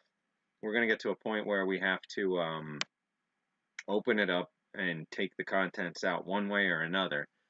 Being able to talk about uh, what might have gone on inside of it, or even to identify some of it as food still inside there is it's pretty neat. So, I mean, if there's ever opportunity for that kind of overlap, I'm game. And with I'm sure he's a lot busier these days, so I'm not presuming to get that back up. But I know there's a lot of ration reviewers in this chat, in this community, and I certainly want to make sure we keep that back and forth going in terms of both communicating about what we're going to get, for the museum or for yourselves or for whatever, and when we spot something, so we're not all fighting over the same something when we can avoid it.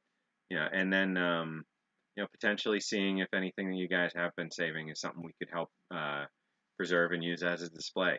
So that'll be great, and I'd love to help figure some of that out. But with the Discord that I added to the description, so let me switch over here. So if you look in the description below the video, um, there's right up at the top under the Happy Post Independence Day message, there is a link to the Discord channel.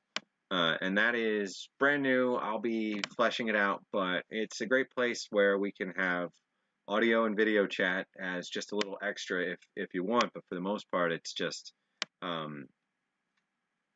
chat rooms with individual topics for the museum and things that we think of over the next few months, and then just for collectors and reviewers. So come on in and put links to your review videos, your live streams, your any of that into the reviewers section, just to help share around the community what it is that you're doing, what you're looking at, that kind of stuff. Because the museum will also try and maintain a list of everybody that has talked about in their videos any particular item. And if you go to, well, actually, no, I took this down, but the old Ration Museum site had that going on, at least the start of it. But if you look in this channel and you look at the playlist, you'll see some of that from a few years ago that was started up where, I say, like, okay, here's this type of ration, and I found this person doing a video, this person doing a video, this person doing a video. If we all share in the Discord, we can keep that up to date even faster and make it much more in depth and cover all kinds of things, so that we can have a quick reference if you're trying to see something about something new you want to try eating. You can say, oh, these 7 people, oh, there's my favorite, I'll watch that one. Or there's I've never seen this guy do a video or this girl do a video, I'd love to see what she thinks about this. So I think it'd be a good way to kind of share what we're doing and get a little promotion between each other, because it's always hardest right at the beginning, right? So there's going to be that, and then we're going to have a channel for, hey, I intend to bid on this eBay auction, or hey, I intend to go into this, and I am not in competition with any of you. The museum is not in competition with any of you. If someone has their heart set on something and you're gonna bid on it, just let us know and I'll back off. No big deal. we want to share history as much as possible. And then, as what I was just saying, if you're going to get it so that you review it, let's maybe talk about, once you're done and you've done your review, what remains, and can some of that still maybe help what we're trying to do. So we'll stay out of your way. You can pick up your ration, and vice versa. If the museum wants something that's very specific, we'll ask. We'll say, we're going to bid on this. Would you please, help make sure that we're more likely to get it at a price that isn't, going to eat into donations too far or anything like that. But I'll make sure that's rare, few and far between, and it's an ask. It's never a demand. Anybody can obviously go out and buy it, and we're not going to sit there in our Discord afterwards and say, you see who did a video on that one, because it doesn't get us anywhere. So, like I said, just we'll see if we can overlap and still get some benefit to history out of it in the long run, even if it's just adding your review of what it was to our list of resources to look at when people are trying to find out about the ration, which is just as good. The idea is, in 1,000 years, in the right circumstances, those videos are going to still be here. The pictures are going to still be here. The museum will have been destroyed in the fourth robot uprising of the East Coast, and not much is going to make it through 2375. We all know that. So we'll see what happens in the fifth uprising, though. I think humans have a shot there. So yeah, we've certainly stepped on each other's toes here and there. That that space food auction that I did the remote link to 2 years ago for the items that were on Mir. That was one of those, like, I gotta wonder on the other side, like, how many people are avid collectors that can't, that aren't one of us, that were pushing so hard. There was an Apollo one I was trying to get to, and then the link broke, and when it came back, the auction was over. But I wouldn't have pushed it this far anyway. It ended at like $2,800 or $2,900. It was, there's not much that could be done. But we do have Apollo program ration items. We do have shuttle program ration items. We do have Russian and U.S. Space station era stuff, not flown. We do have some flown 90s era stuff. So the space stuff is fantastic. We'll look at that. I think maybe. Oh, I did exactly what I said I wouldn't do as a teaser. It's 7 o'clock, and I haven't even opened up the small detachment box, have I? Let's see, what was in here before I just move on from this. Okay, this is just a Dutch. There's nothing ancient there. That's just a Dutch ration. So we'll take that out. Let's see, and this is special. We will take a look, because these charms, they're the best looking charms from this era that I think I've ever seen.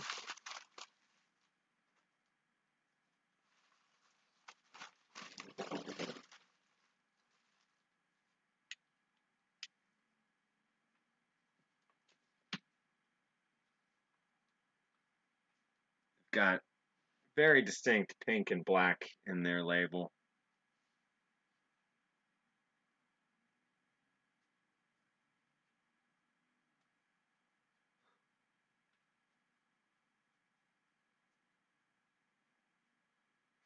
Wait, what was that? What was James saying? What did you have in the field? A 19th century naval ration, or are you talking something else? The IMP.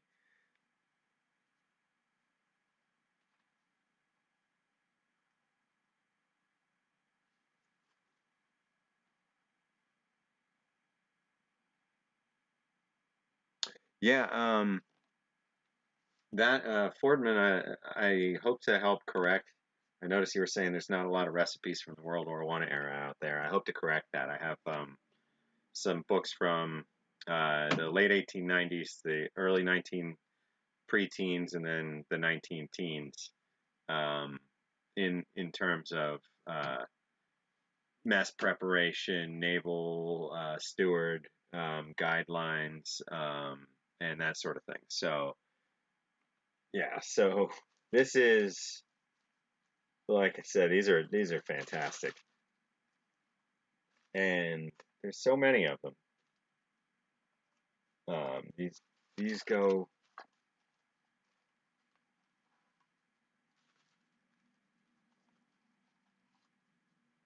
quite a few layers deep here. So yeah, that's the bottom layer in there. So there's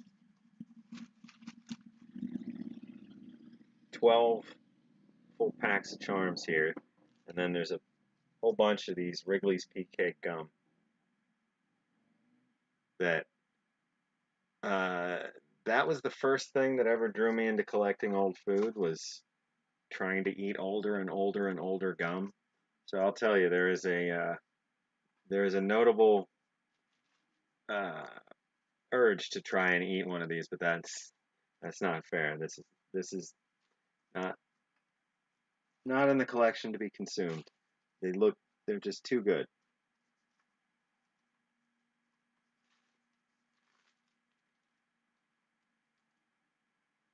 Yeah, Fordman, they're flavored hard candies. So if you look at the actual basket on these, the little logo there, let me wait till it. That's about what they look like little gems, little hard candies.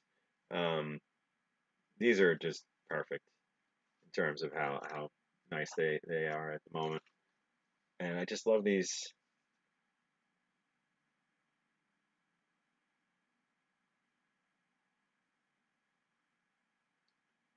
The colors on this label.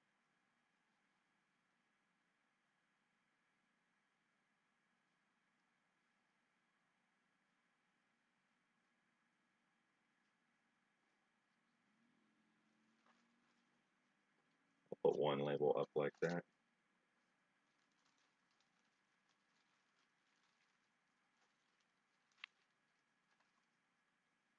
And gotta be careful. This is, I want to say this is a parachute ration that I'm handling here. This might be a life raft ration. Got it. Same kind of thing, same size. But these edges are straight up razor blades. They will tear your hand to shreds. No chance to react.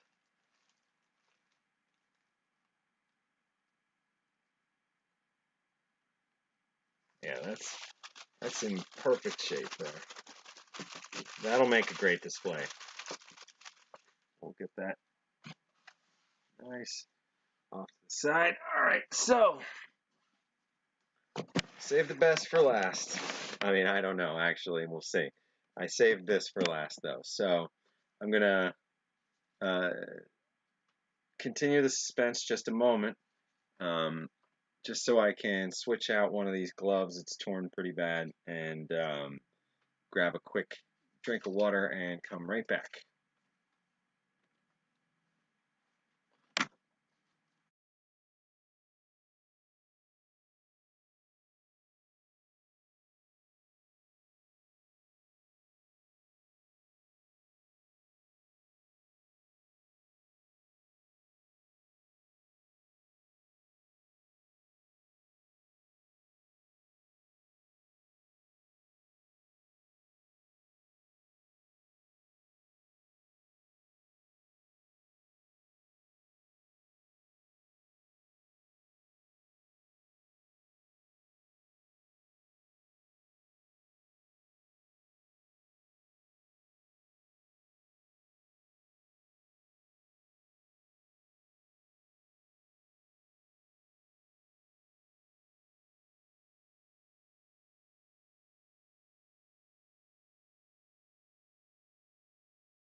All right, let's see. And we're back. Okay.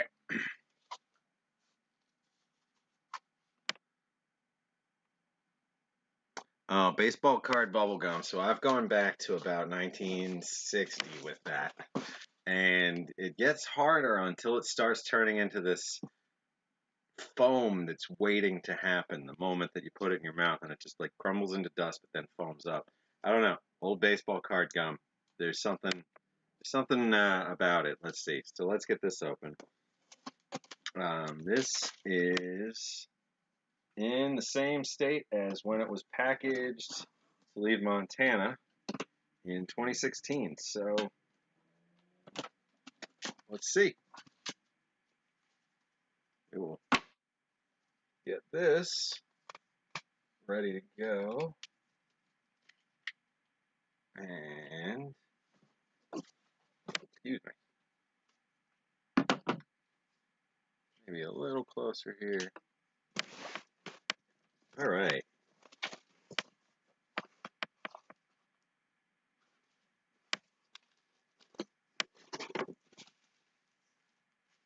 Okay. So, let's switch to solo there.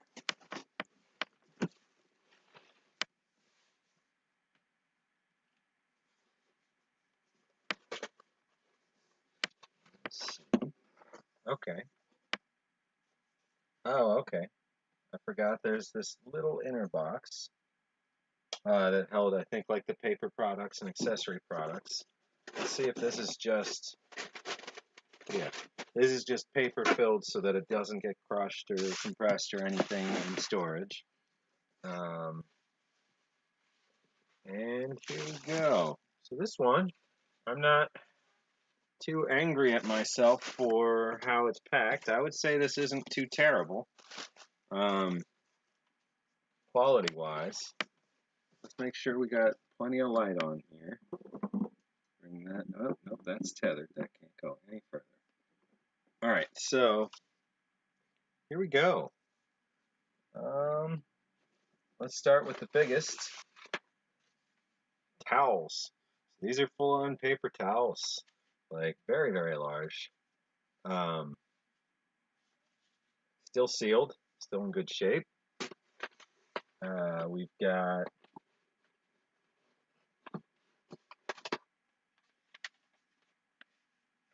oh, well, that answers that, Smokey. This is unopened. So this is a five count of the 20-pack full-size cigarette packs. There is no cut. There is no tear. There is an external discoloration, but there are no insect holes into this metal-lined pouch or any tears that I can see. Even in the cracks of the lining, I'm not spotting anything. So this is, as Old Smoky will attest, this is probably one of the rarer tobacco-coveted items in the ration world. I have been wondering for a few years what condition the one from this ration was. I couldn't remember at all. But this is the small detachment, 5 persons, 5 packages, 5 books of matches, but they're the 20 packs. So these are full World War II era packs of Camels and Chesterfields or whatever they happen to be. With a little grease from something on the outside. That's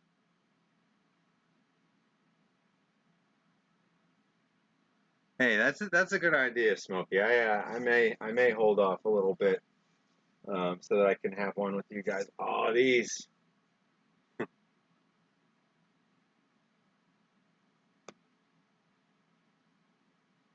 Sandwich cookies, chocolate filling. These will be fine. I almost guarantee it. Let's see. I'm going to try and put everything pretty much back where it was because this is packed pretty well. Let's bring this a little closer here. So that was the sandwich cookies.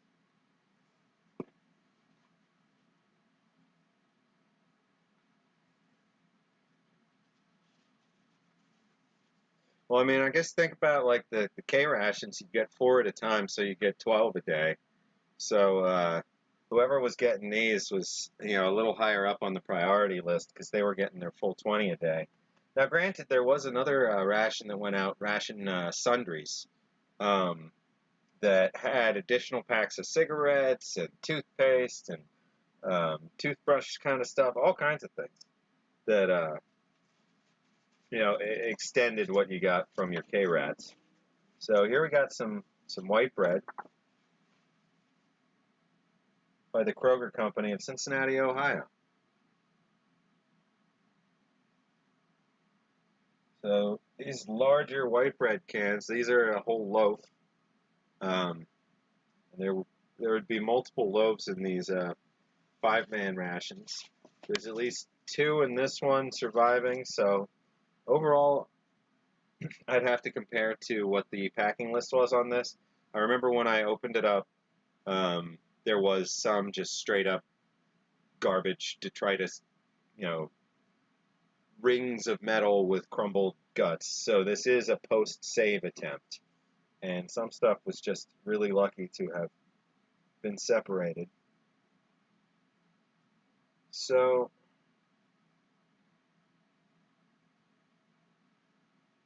this is one of those where I'd really like to use some new photographing techniques maybe and try and see through the label.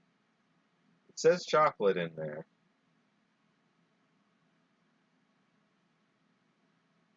But I'm not 100% certain. It's not chocolate sandwich cookies. At least I think it says chocolate. Yeah, no, it definitely says chocolate. But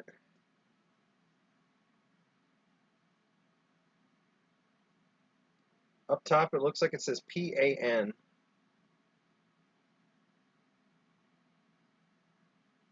I think this is pan-coated chocolate bars. Is what that might say. Let's see. Oh man, if you have some 1970s Topps gum, send me a picture of what you're eating. I'd love to take a look. That's always a good one. Oh, here we go. Some peach jam. Really good shape on this can for what it was. Let's see. We've got dry cream product. So in the 5-person ration, there's some really interesting kitchen style stuff. So that you could make things in bulk. So there's there was a can of coffee, for instance. Oh, here we go. The jelly bars, also unopened. And this one I bought myself. You guys are probably gonna hate me when you hear it, but I think it was $160. Maybe it was $200-ish for this whole ration. When I picked this up, I don't even want to know anymore what some of these things have gotten up to. I'm really glad that I started collecting with the purpose of saving for the museum long ago, 12, 13 years ago, because a lot of this stuff, it was just, if you find it, you can pick it up and you can hold on to it. And I didn't necessarily break the bank on everything out there, but this weighs a good 2 pounds. This is great. I bet they're in pretty good shape in there. I'll put them back where they were. We've got salt, sugar, chewing gum. So I bet there's some PK in there or something similar, maybe some Beachies. But there's a lot of salt, a lot of sugar in there.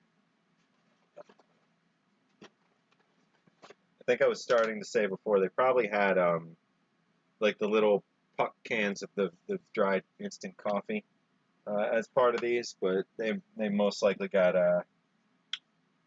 either eaten away or snagged and taken somewhere else long ago. I can't imagine someone picked through this ration and left pieces behind, though. I'm pretty sure what's missing was rotten and destroyed over the years, because picking through and leaving 5 full 20 packs of cigarettes would be pretty interesting. So this is there's a brick, a heavy brick of cocoa powder in there, and then there's toilet paper for 5 people for a day. So we can put the cigarettes back as well.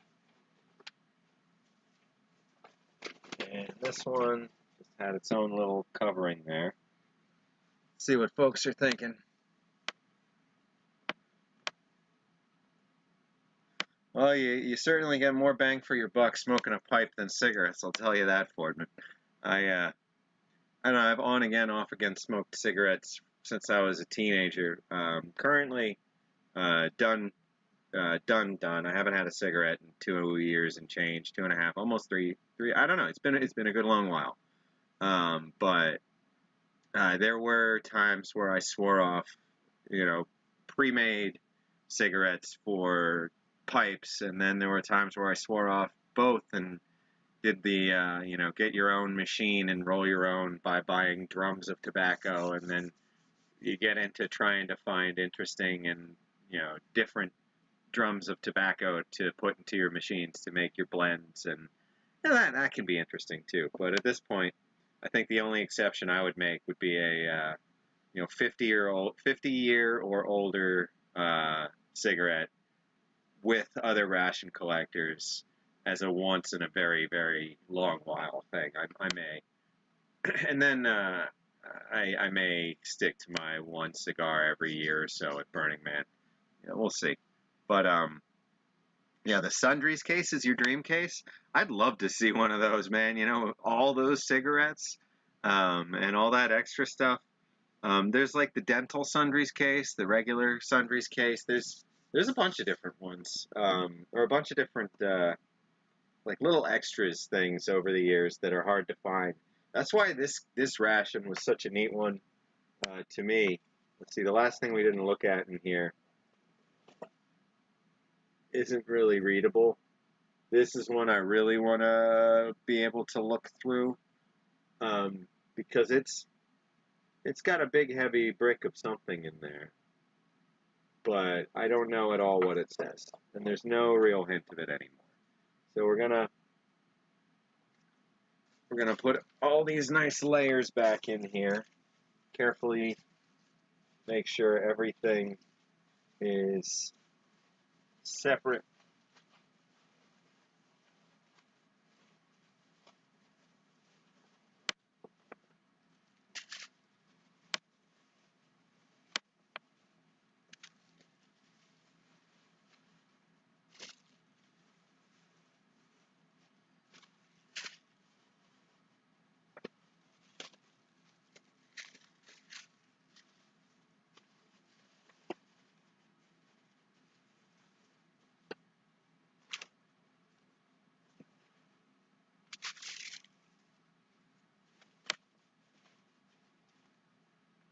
And we'll just seal that back up.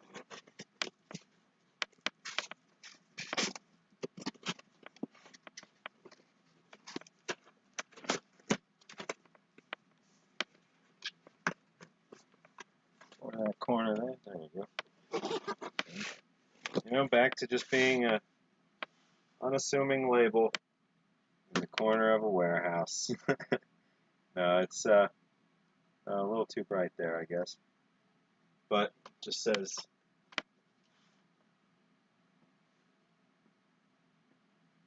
ration small detachment 5 person. Box number 4. So box number 4 is just part of the overall collection. Box number 4 out of however many. So let's slide that back over here.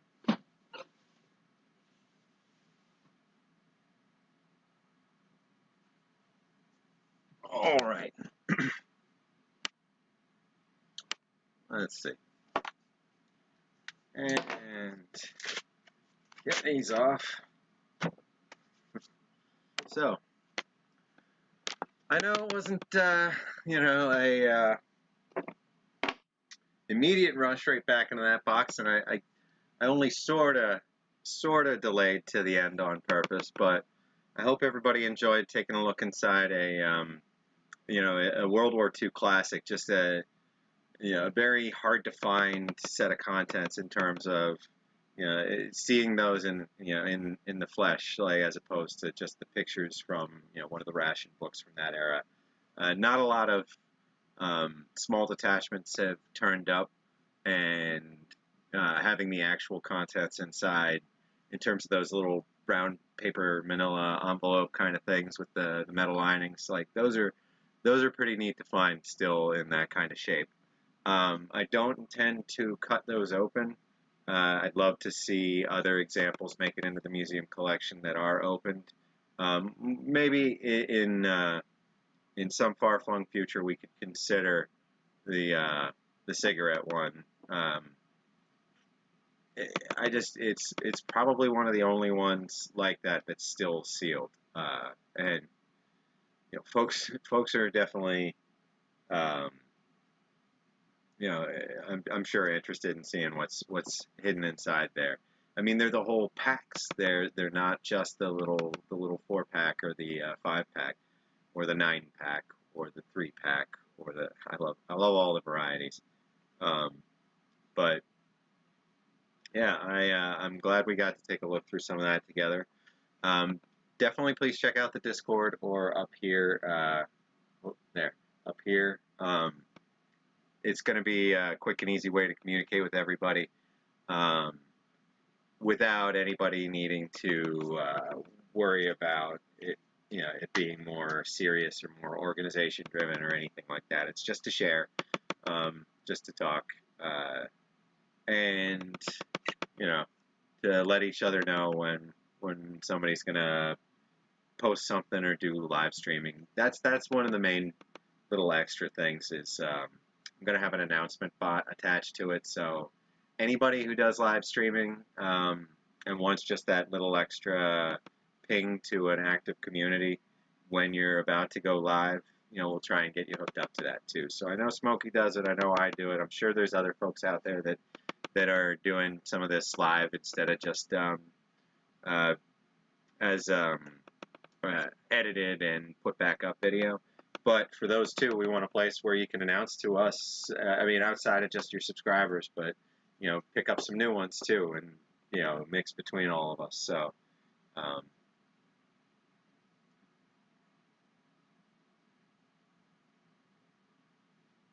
yeah, when it really comes down to it, Fordman, you just end up with the box.